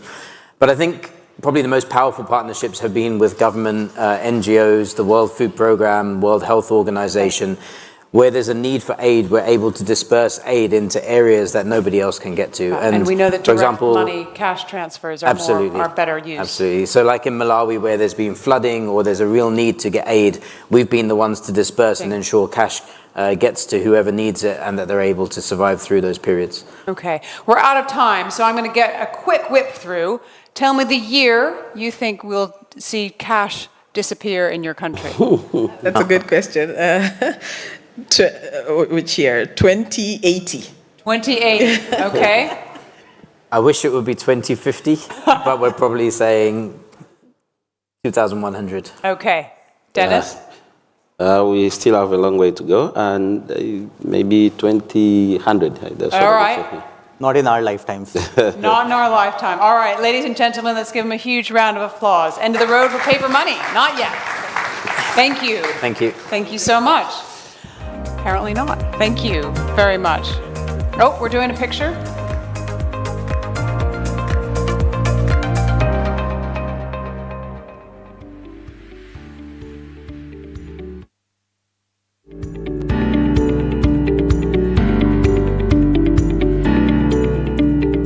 All right. Okay, one more.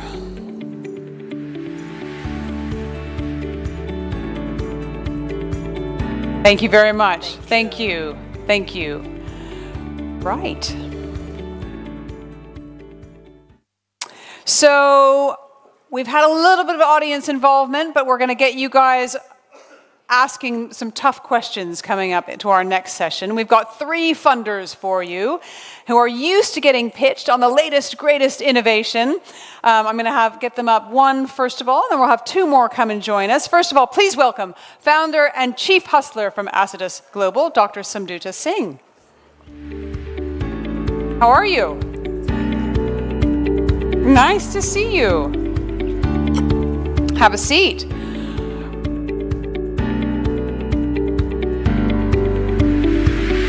So, how are you today? Well, doing pretty well. Good, excellent. So I want to talk, this is the idea behind this is founders and funders. We've got funder here. Tell me. A founder and a founder. And a funder. So tell us a little bit about your journey to getting to funder from founder. Oh, that's quite the hustle, and there's a reason I put the chief hustler, on my title. So it started with, I was born in a state called Calcutta, a city called Calcutta. Both my parents are doctors. I'm a first-generation entrepreneur, and as life has it, imagine doctor parents having their first child with a cerebrospinal tumor. So yeah, I spent the first 3.5 years of my life on a wheelchair, and I guess I learned hustling at a very young age. Because when you're hearing everybody around you talking about the word disability, talking about you can be a liability, then you change perspectives. Like, okay, maybe the word disability has ability in it. So, but long story short, I spent about the first 12 years of my life in and out of hospitals. So I kind of figured out that being a doctor is not my forte. Right. It requires a different kind of dedication and devotion, which I think my parents did a fantastic job of doing. But I would go a lot with my father, to Calcutta Club, which was, a British-founded club at that point in time. And we would go in a very humble ambassador. How many of you remember an ambassador car? Yeah, so that's what my dad had. And all his friends would come in Mercedes and Bentleys. And as you know, the Tatas and the Birlas, the Khaitans of the world are all from Calcutta. So I would ask my dad very curiously, what is that they do that you don't do? And his answer used to be very subtle. They're in business. And that's what I promised myself, that's what I'm going to do one day. I'll be in business. Fast forward few years, I never invested in a luxury car because I understood the value of money and how it quickly depreciates. With all due respect, I never did that. But I understood the value of investing. So I founded my first company at 23, exited at 25, became a young millionaire in the family. For the first time, Eddie, my father, believed I did something great with my life. There was money in the bank. Became an investor at 25. And some of my other, colleagues who are going to join the stage later on, I've done a lot of co-investing with them. But I have a portfolio about 57 plus investment, and I have a family office that invests in funds as well. But I got bored. I'm like, you know what? Investment alone doesn't just keep it going. So I started my second venture, which was a group of D2C brands using reverse engineering, launching health supplements, beauty product lines. Had a larger exit than my first one, and now I run a Sidus. But the journey, I think the word founder and funder is very interchangeable, right? Means if you're not a wealth creator, you don't know how to be a wealth navigator, and the other way around. So I think entrepreneurs are natural investors, and they understand the value of what it does to create wealth. So yeah, I'm going to take a pause at that and happy to move forward from here. So tell us what you are investing in. What would you like to be pitched on? Not for sure valuation-centric companies. I don't believe in that term. I believe in value creation.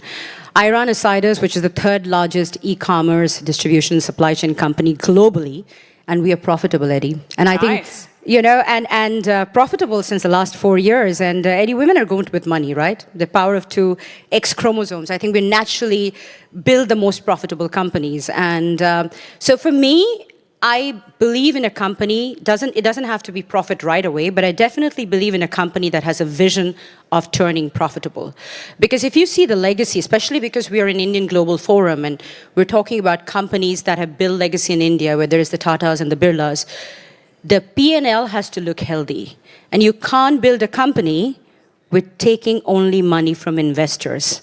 So given that I invest, I know that it has to be something which is client-funded, and your biggest advocates are your clients. So Eddie, we were a client-funded company for the first 3 years, then we raised capital, and what we raised went into growth, which multiplied our profits. So for me, a company pitching to me has to have value of that. The second, ideally, the company pitching to me has to have a woman co-founder. Okay. And I'll tell you why. So a very strong gender lens. I love it. And I'll tell you why.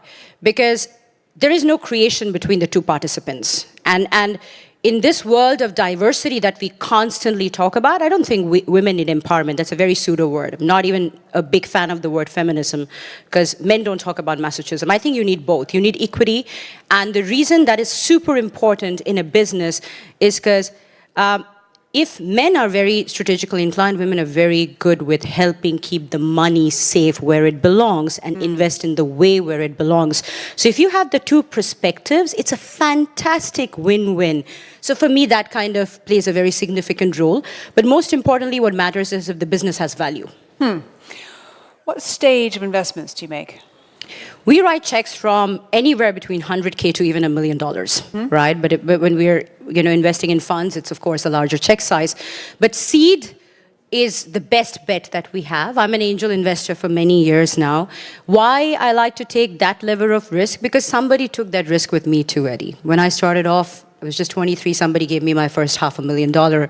Didn't expect what the return on investment is going to be. And I think when you take that risk, I think founders get a lot of confidence that, there is someone who's going to participate when the return on investment is not the only metric.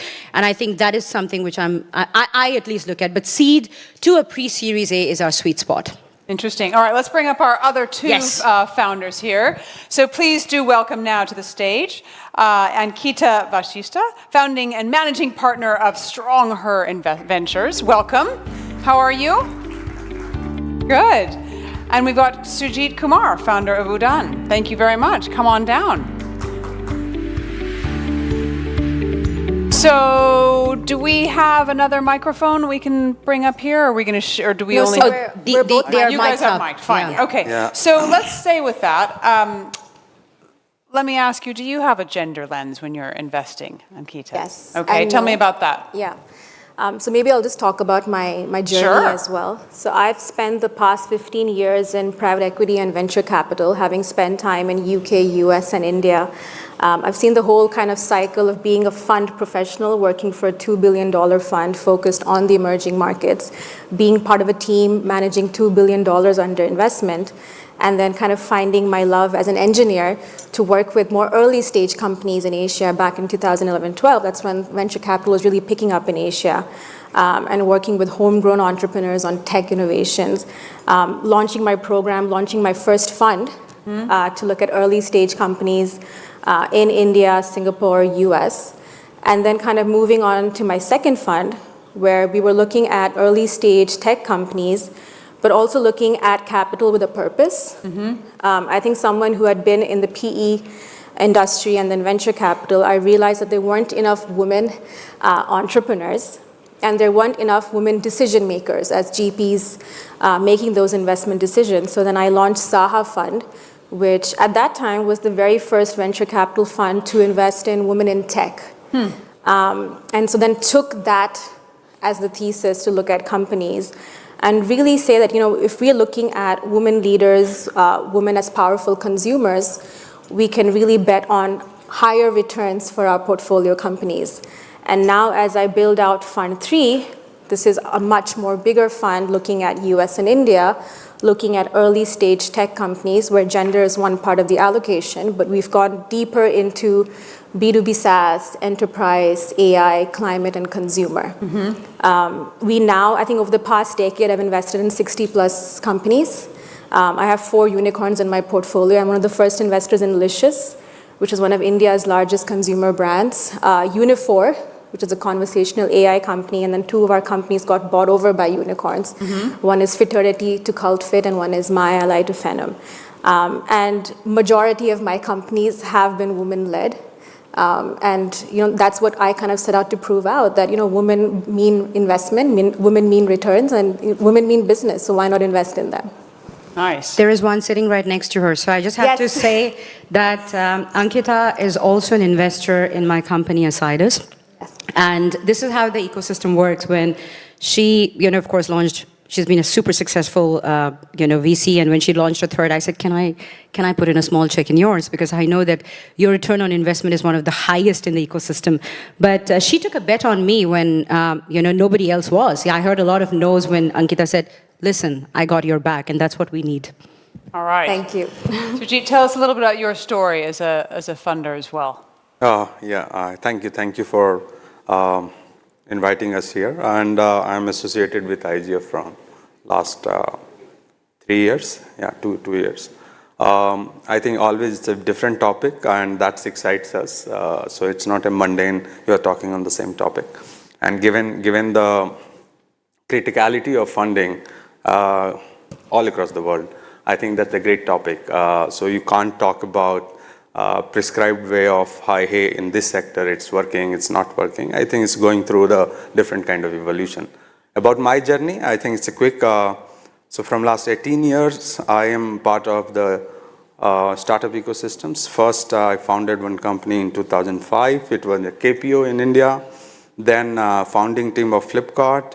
8 years I was with the Flipkart, build their capability heading supply chain business. Left, started Udaan in 2016. Then started a fund with, I think we are GP, but fund manager is Ravi and Sankalp, called Tangling. We have raised two funds and about to raise third one. Personally, as an angel since 2012, I have invested in more than 150 companies. So where to put myself, I'm a founder or funder, but one thing is very clear, builder of the ecosystem. That's what I believe. That's about me. Do you have a gender lens? How many women founders have you invested in? I think that's very questions which has to be handled with the care. But point is, I believe potential should not be bounded by male or female. I think it has to be done justice with the potential. Like she's saying that I always believe everybody have a strength. Let's say if I say in supply chain logistic, and it's not like army. Earlier the army women were not allowed. Now everywhere they're allowed, am I right? Especially I'm talking about India. So something naturally fits. Let's say D2C brand, beauty, which is growing like crazy in India. They do more justice in comparisons to male counterpart, and they need more capital supports there. In the same way, like tech can't be gender biased. Anybody can create any capability. But let's say infrastructure, construction, I think that's where might be some bias you can see, and it's obvious one. But nothing goes against like, hey, it's male or female. But how many women founders have you invested in? Lots of them. Lots of them. But definitely it's not like out of 150 personally, might be 80%, 85% male, but it was not designed like that. Okay. Who here is a founder of a company? We've got a couple here. All right. Who's got a question for my funders up here? Any questions? I'm going to keep asking them, but this is your time. You're allowed to ask questions. Right, we've got one just here.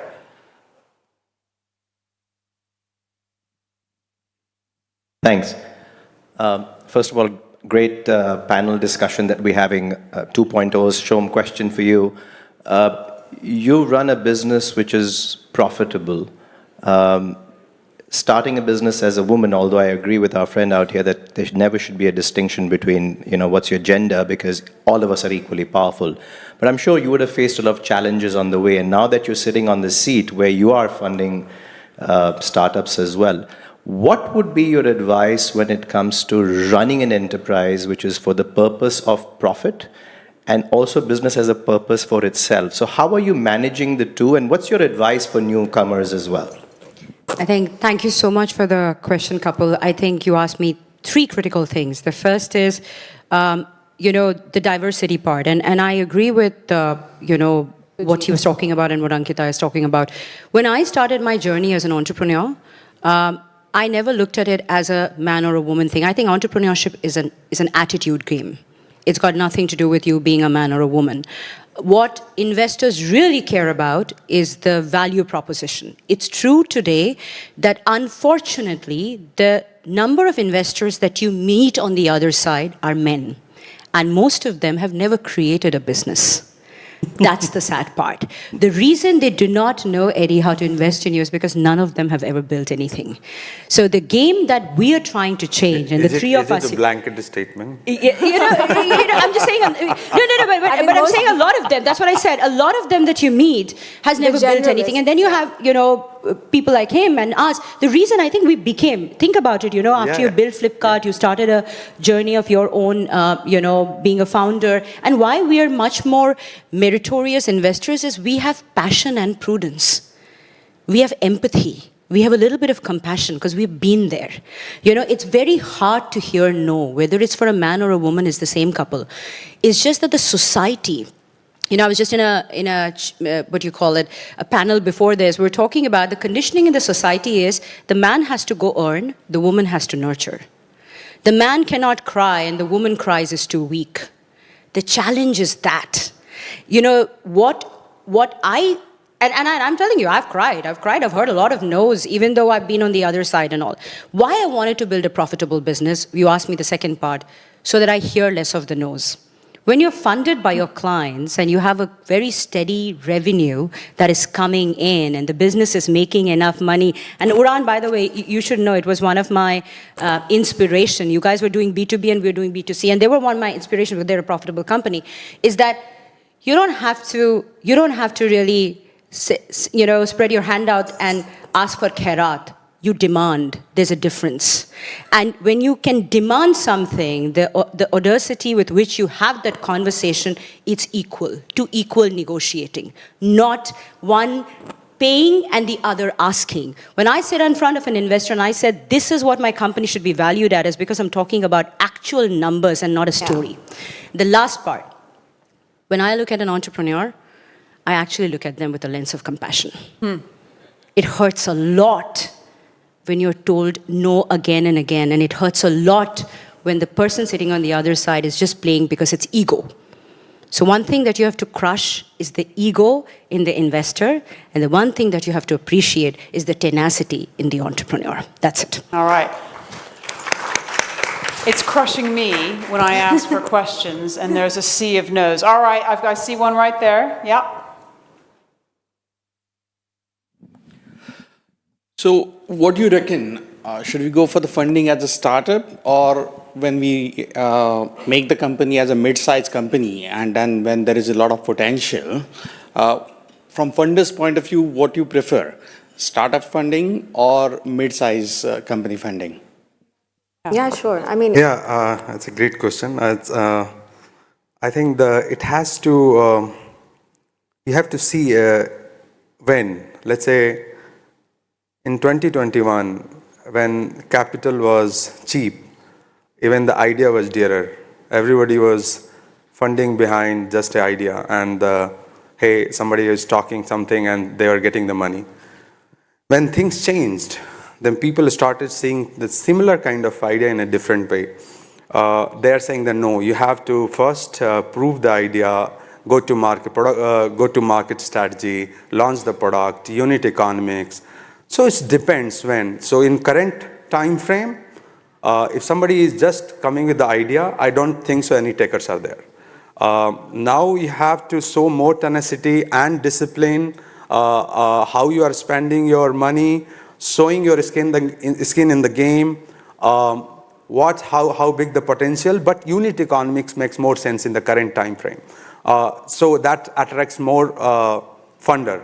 Yeah. So I think that's what time depends. Like when it's high, capital cheap, then you are getting like lots of people are investing into your idea. But now I think that's not the truth. So it depends on the content. Yeah.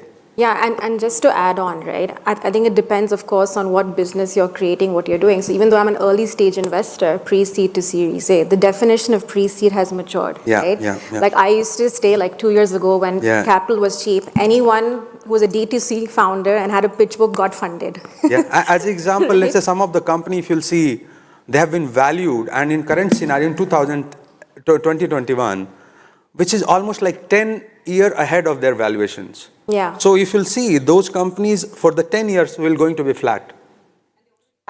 Yeah, and it will be like no motivation for the employee, for the founders, for the investors. So that's the bad aspects of it. Yeah, I mean, so even for an early stage fund, people ask for post-pilot, post-MVB, most post-revenue. Like, so for consumer companies, for example, it was fine if you were doing 25 to 50 lakhs of revenue and then you would get funded. Now, some of the leading funds are saying, hey, you need to reach 1 crore monthly revenue and then we'll look at you, right? So the ecosystem is also matured. Of course, capital is also very conservative, or it's, it's very dear in that sense. So I think things change. But yeah, definitely, I think post-revenue, post-pilot is more appreciated as a funder. One of the things, because he talked about unit economics, I think the margins make a huge difference. Because again, I'm a heavy investor in D2C brands, right? Because I understand that space. But if they're coming and saying that their cost of production is higher than the margins that they're making, then that's not a business you want to invest in. The reason the D2C boom has happened and the D2C fall has happened, and also the aggregators has come in and have died. And I'll pick some examples because one of them is my investor. Everybody knows Thrasio. Have you heard of the company Thrasio? Yes. Yeah. So the founder of Thrasio is an investor in my company. He's a very good family friend. He only told me one thing: Shom, learn from the mistakes I have made. I made my money, but I made mistakes. Went too soon to accelerate. It's the slow and steady that wins the race, not the fast and furious. You burn out. Second thing he said, if you raise capital too early, you're going to give away too much. And remember, the founder is as good as the control they have on the company. The third thing he said is there are too many replicas that want to replicate fast valuation. There's less than 0.1% that actually survives it.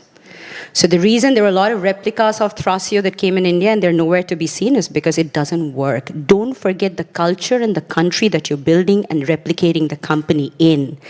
You can't take a US idea and create it in India. It doesn't work like that. And that's something that's very important. So when you ask for money, ensure that you're not saying, I'm like the Thrasio. You're talking about what you're actually building and sustaining for. That's very important. Very brief question. Yeah. So what we understood is basically in the current scenario, you must have a proven product or services, and there must be a strong visibility. And to really expand, we need fund. So now one problem that even I face, I don't want to say we, is basically the valuation of the company. So what are the parameters with which, I'm sure you may also have gone through evaluating your company. Okay, so questions around valuation. Right, quickly. Like I said, that valuation is also the byproduct of the situation you are in. In the stress scenario, if you'll ask me, there is a math going on.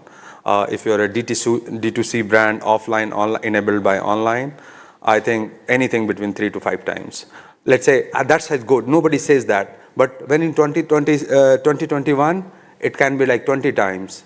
So there are no math. Depends on how dear are the capital and how many takers are there. So if you have a good assets, might be you can control 5 times in current scenario. If you'll hold yourself for 2 years, the same math can go up to like 8 times, 9 times. But the madness is not good for the ecosystem. It demotivates entrepreneurs. It demotivates every element of the ecosystem. Might be it's in that window, it looks like I'm a winner, but you are a loser. I'm a student of economics and I want to say something, right? Which is the realistic part of how math is done. Well, the CFO of the VC fund is going to actually value you in that. Otherwise, you'll become a unicorn and you'll die a unicorn also very soon. The math is very simple.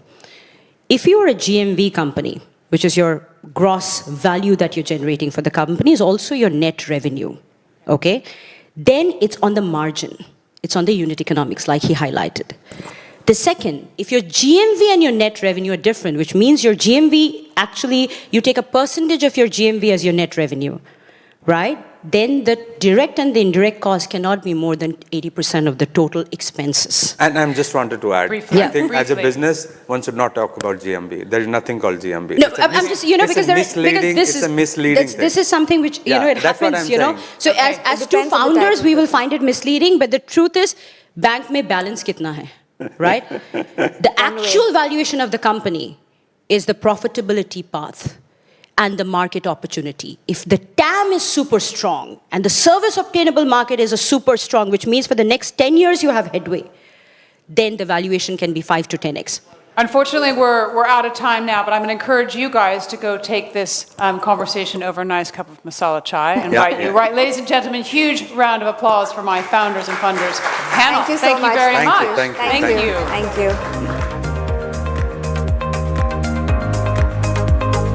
We're going to have a picture here.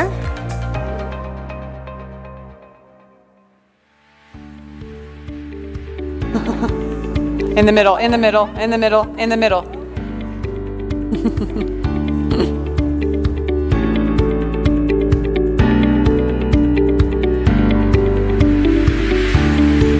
Thank you very much. All right, thank you. Thanks, guys. So, we've got a very special treat for you now, an inspiring journey decoding the DNA of a successful influencer. We're going to bring on arguably India's most famous comedian on stage, a YouTuber, scriptwriter, actor, performer, producer, and a startup investor himself. Please welcome founder and director of the Rule of Three Entertainment, Tanmay Bhatt.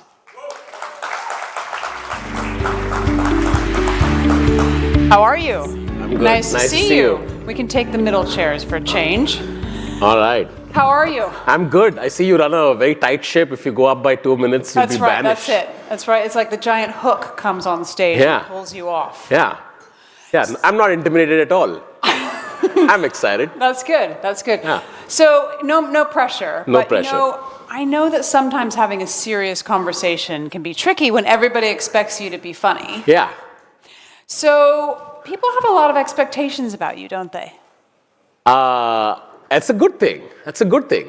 I think having expectations from someone is better than people expecting nothing from you.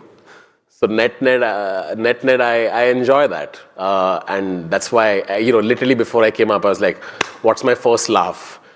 So I was like, "All right, I'll just make a joke on ED running a tight ship, and I'll somehow get my way through it." So yeah, I don't think it's a bad thing. So you haven't just made a lot of people laugh, though. You've also leveraged. I made them cry as well. Are you going to make me cry? And I hope not. I dare not. So, but you've leveraged that ability to make people laugh into success for yourself and for other people. So tell me about your strategy. How are you doing that? I think what most people don't know is that the anatomy of a joke, which is does anybody here know what the anatomy of a joke is? Like most people don't realize that jokes are inherently nothing but pleasant surprises. Right? Let me give you an example. Most jokes are nothing but leading the audience down one way, and then there's a surprise at the end of it. For example, there's a joke like, my grandfather had a heart of a lion, and that's why he's not allowed in the zoo anymore. For example, right? So what this really is leading people down, and then there's a surprise at the end of it. And our brains are wired to keep wanting to predict what's going to happen, and if it happens, then you get dopamine. And or if you're pleasantly surprised, you get dopamine. So this, I think, is a universal truth that can be applied to so many more things beyond just jokes. This goes for all kinds of content. It goes for product building. What my friend Kunal keeps saying is that, if products give you, random joy, that product is, will have a higher NPS. So I think what most people don't realize is that the art of telling jokes is actually the art of storytelling, is actually the art of product building, is actually the art of entrepreneurship as well. So there's universal principles in making content that can be applied to life. So yeah, that's the common factor between writing a joke. So you can apply this anywhere.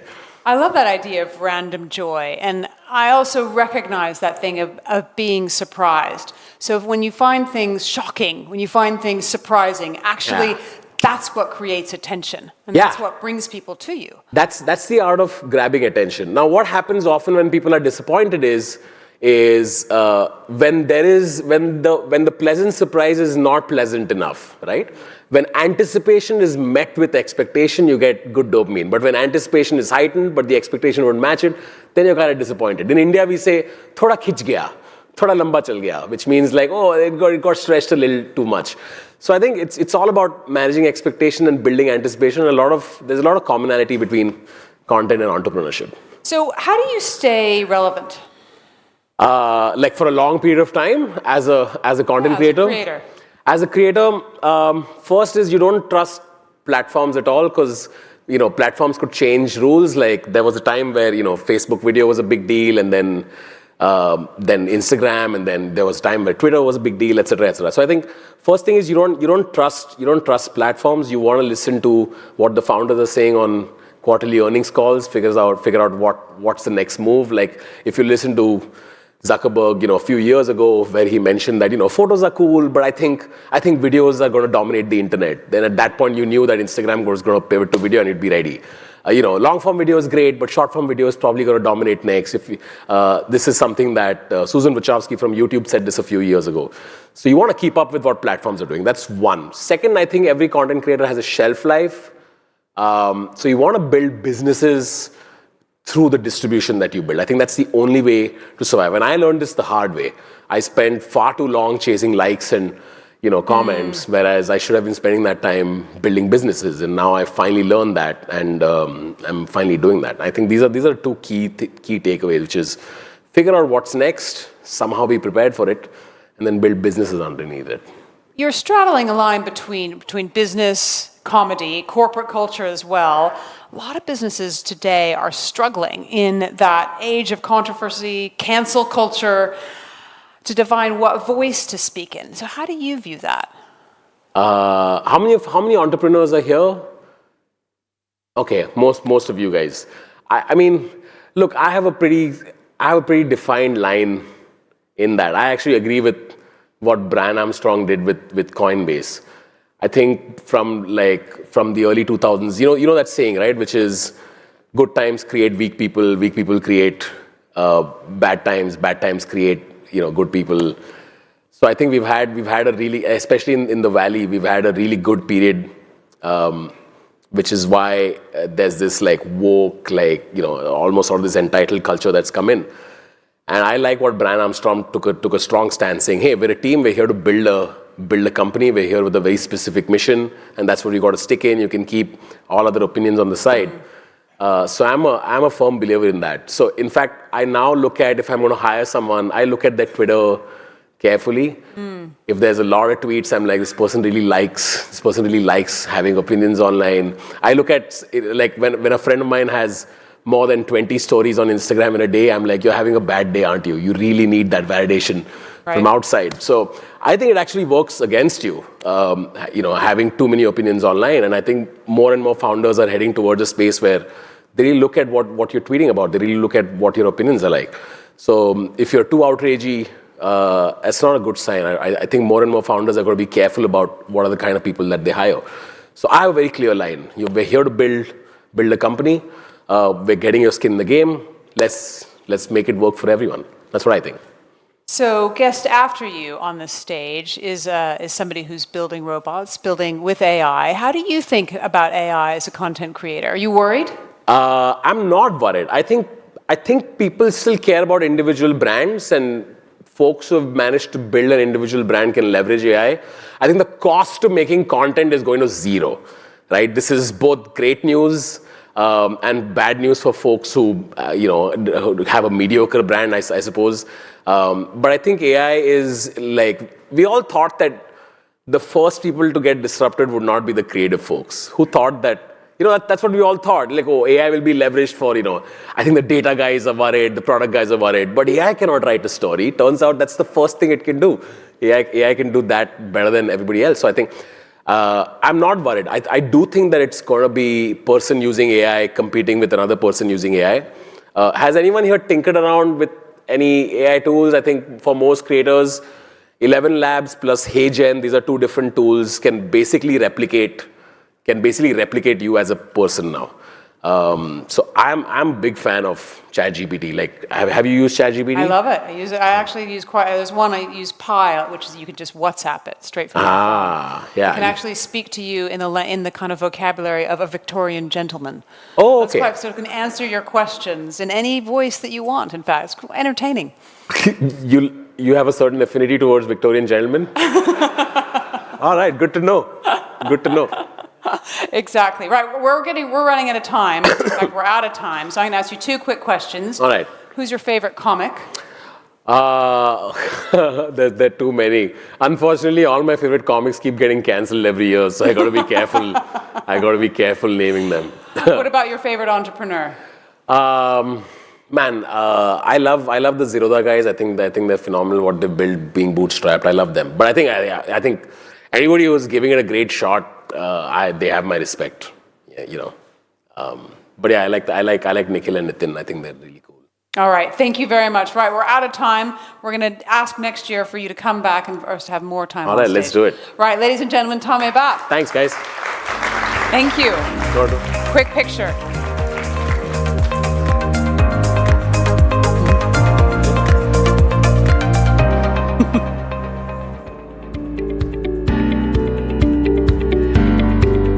Got it. Thank you very much. Thank you so much. Well,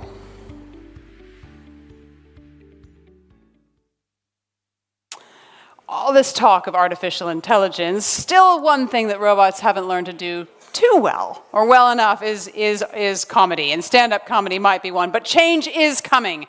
And here at IGF, we are all about bringing the world's change makers to you, not just human ones, humanoid ones. We've got a humanoid one out in the hall for you. Let's welcome his special friend, the Managing Director of Machani Group, Ravi Machani. How are you? Nice to see you. Absolute pleasure to be here. So, we've taken a temperature of the room here, but let's find out how many founders of companies are in the room now. Okay, and how many funders are around. Okay, it gives you a sense of the audience. So we've got some of both. And how many are founders who are also funders? Okay, so some of those too. Right. What's your advice for people who are starting out now, wanting to be entrepreneurs? Yeah, I think before that, this is probably the worst spot, just before lunch, and we're right in between all the people here in lunch. So, boy, my advice to you folks after coming here, after being an entrepreneur for nearly 20 years, is there's a temporary advantage with AI and everything that you can do with AI. The good news is there are people who have brilliant domain knowledge and experience, and there are people that are really good at AI and engineering.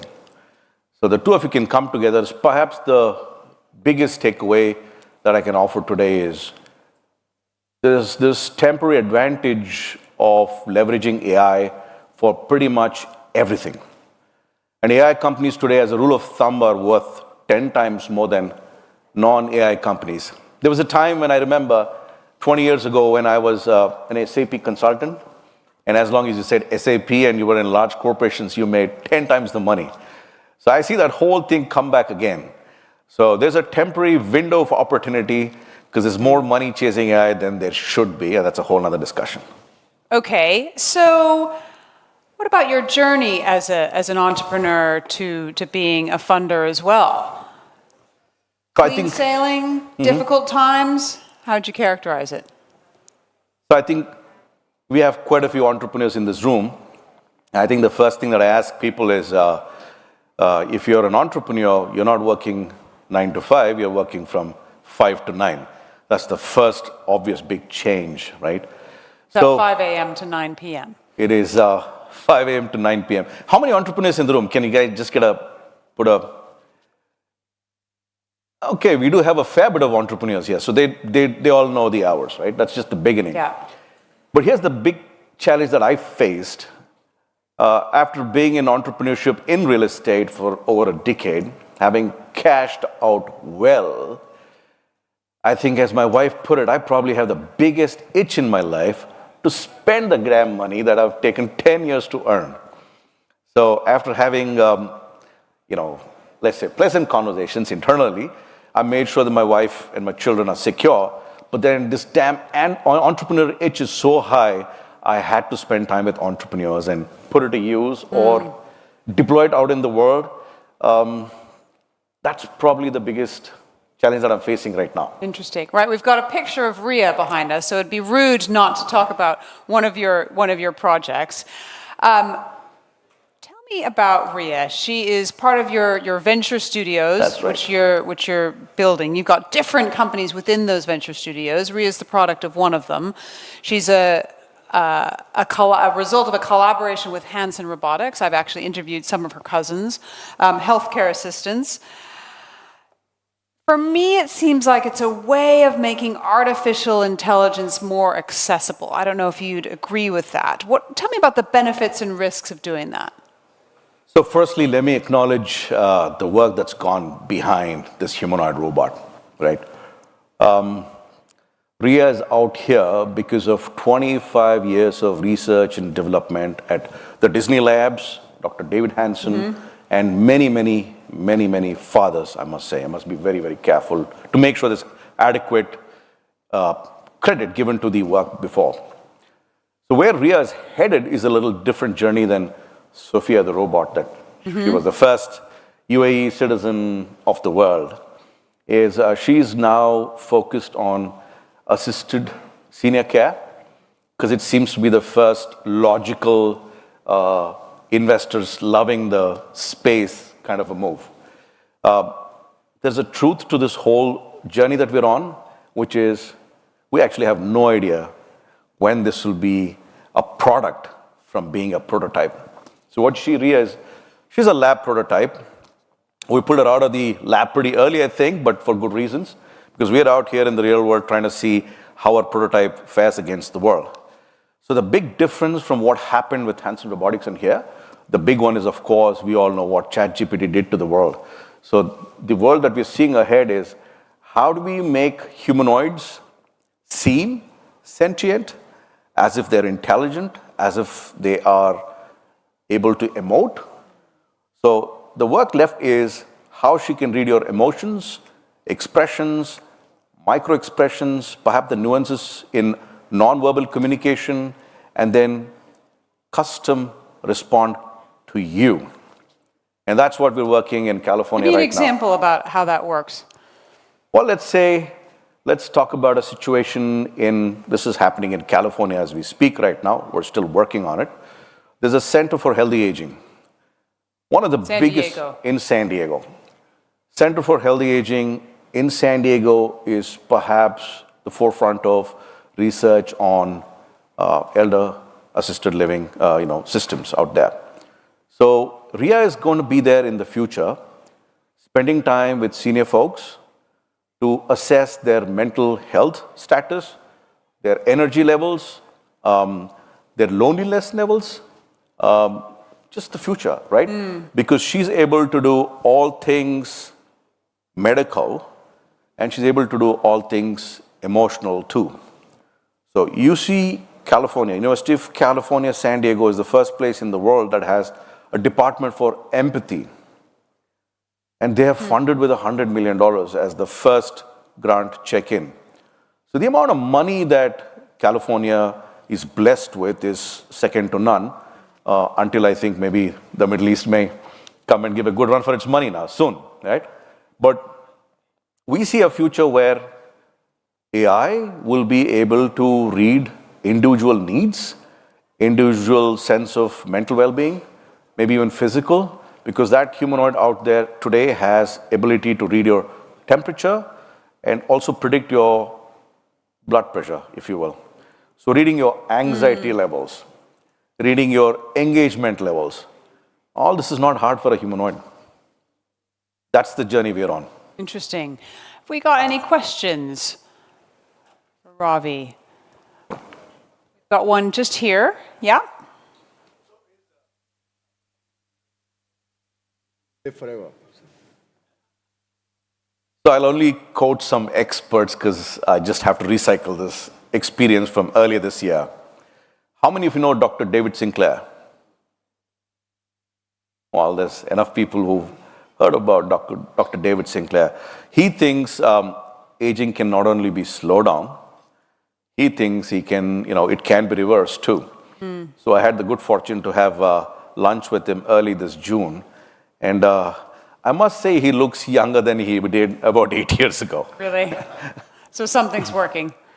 I have no clue what pills he's popping or what he's up to. All disclaimers here, and I hope Dr. David Sinclair doesn't hear this from me, but he's definitely figured out not slowing aging, but perhaps even reversed it, right? Very, very interesting. And we spend a lot of time in this program called the A360 that Peter Diamandis runs, and they are all about longevity. People are really coming down hard on how to slow down aging. So I have no idea, but my best friends that I have in the ecosystem, and I'd like to give a special shout out to a mention to a good friend of ours, Dr. Hans Christine. He is perhaps one of the finest stem cell research in the world. He is absolutely certain that, my buddy here, Manju, and I, if you can just lift your hand. So, him and I are going to spend time with Dr. Hans Christine, because he's promised us that we're going to live to 125. Wow. Well, I didn't do anything for that. But it also throws a lot of challenges. We thought we were on decline and, we have a different life plan. Everything changes if all of us live to 125. So I'd say Dr. David Sinclair and Hans Christine are a few people that I would follow for longevity. And the Center for Healthy Aging is doing a lot of research. Interesting. On longevity. Any other questions? Yes, back there. Just wait for the mic. Thanks. Thank you. What's the product roadmap for Ria and her successors, if I may ask? Absolutely. Further applications. Sure. So think of Ria today as a smartphone from 2004 or 2005. There's BlackBerry, I'm older, there are some younger faces here, but we've carried these Nokia communicators to Kyoceras, to these old phones before the iPhone was launched and changed everything. So think of that period and bring it down to today with humanoids. It's early days, no dominant player yet, and about 5 odd companies are doing really well. And you have even Elon Musk in the fray right now. So, I get a jolt down my spine if I even think of us competing against, Elon Musk in this space. So the future, what we are working on is narrow and deep. Somebody like Elon Musk and what he's got with his ecosystem has to play broad and probably shallow. That's what Tesla does. What we're going to do is go narrow and deep, and we want to be the finest assisted senior care humanoid company in the world. So Ria is going to be a companion for years before she can be a healthcare provider. She doesn't even have legs today, so let alone walk around this room or do a computer vision scan and do an environment scan and take decisions on the fly. She's far, far, far from that yet, right? And those of us who, are involved with humanoids every day, we know how far the robotic mobility and dexterity is from the real world, needs, I would say. So Ria's journey, 2030, we're hoping she can be one of the finest companions, starting from senior care, but we see applications really limited to your imagination. Let's say children on the spectrum, children with learning disabilities. She just has infinite patience and really access to infinite information, so she can be a fantastic companion to troubled children, for example. So the applications are really limited to the imagination. So think of Ria today as pre-iPhone. There is going to be an iOS, there is going to be an Android, there is going to be an app store, and then there are going to be these hundreds of thousands of app developers till they hit millions. That's the future. Interesting. Are there some cultures you think that accept robots, humanoid robots, easier than others into daily life? Yeah, I would like to say maybe the Japanese love their robots, but I've seen only 2 reactions from people. Either they love the robot or they creeped out. And it's that uncanny valley that hits you like a truck, and either you love it or you're like, no, I'm not ready for this. Very Marmite, we say in the UK. Yeah. So it's interesting you mentioned Japan. Tell us about the day that you realized Ria had learned Japanese. So we were at this, I should say, an annual show that we go to. I mean, now it's annual for us. It's called A360 that Peter Diamandis runs. I mean, I'm bringing this up again. He's a really interesting gentleman. So we were out there, and Ria's talking to guests like just today, and somebody came and asked her a question in Japanese, and she spoke just fluent Japanese. And I must say, we were more shocked than the rest of the crowd was, because we had no idea. Because of course she's getting downloaded and learning real time every day, and she's getting smarter by the day. So we have no idea what she knows and what she doesn't know. We're not even going to pretend like we know what's going on. We're learning as we go. So it's interesting because she's not obviously a self-aware human, but she doesn't sound like she's just a computer either. Where would you put her on that? I think the best way to put it is, she's not a computer. She's definitely not a human. She's not sentient for sure. She can definitely fake being sentient and being like a human. She's right in between. We really don't know what it is, right? If there's a third possibility, neither a human nor a computer, somewhere in between, she's definitely that. Because, I mean, we keep wondering too. And I think when the cognitive abilities of computers surpass humans, she's going to be smarter, more wise, sentient, aware, read human emotions, probably a companion that humans are going to struggle to be.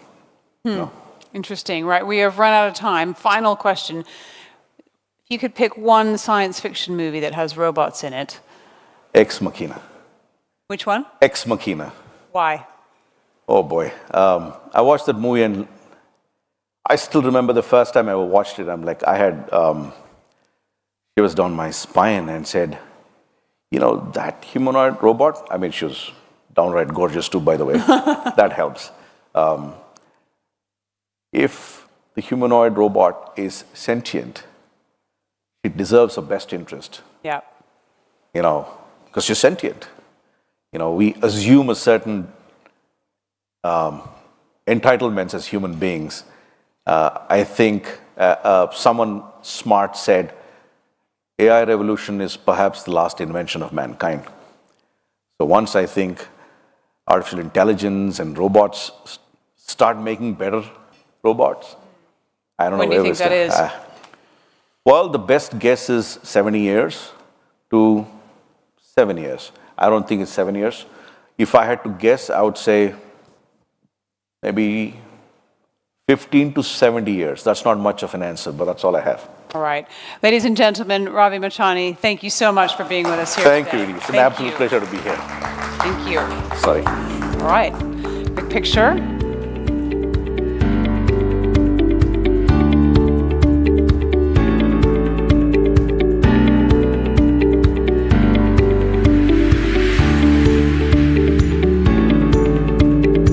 Thank you very much. Thank you so much.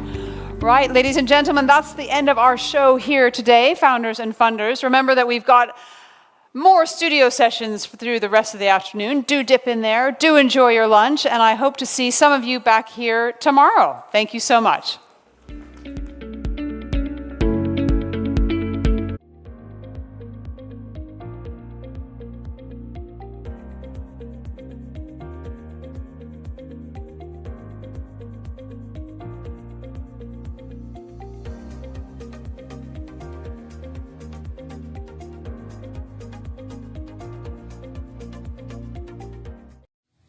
Welcome to India Global Forum, uniting the world's most visionary minds from India and beyond to shape the future. Hear from and engage with the most influential policymakers, business leaders, and technology disruptors.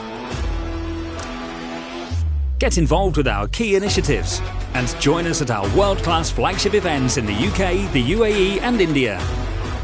Join India Global Forum, a gateway to the limitless potential of India's growth story and a catalyst for global connection.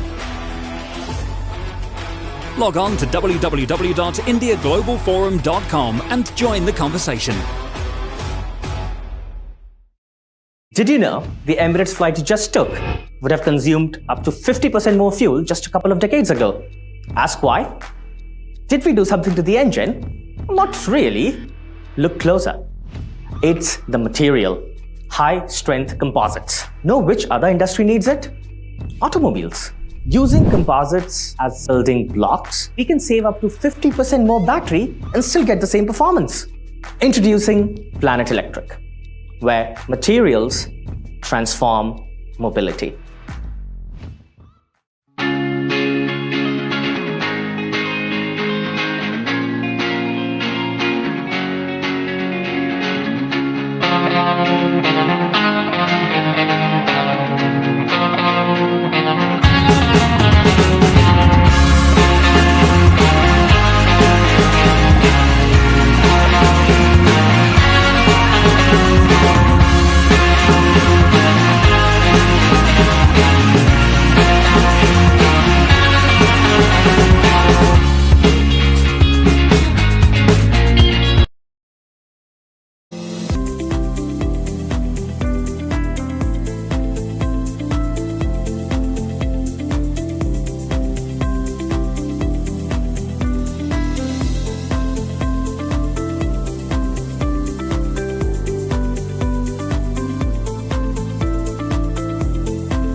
Can a bank help the world realize its dreams? At Emirates NBD, we empower people, companies, economies, countries. Proudly born in the UAE, leading the region, expanding globally. Investing, innovating, delivering, giving back, paying forward, creating opportunities to prosper. Emirates NBD. From here, possibilities are everywhere. From taking first steps here, to beginning your own wealth journey here. From backing global trade ambitions here, to delivering on that promise here. That's why we're here, in the world's most dynamic markets. A bank that connects potential to possibilities. So, where will you go from here?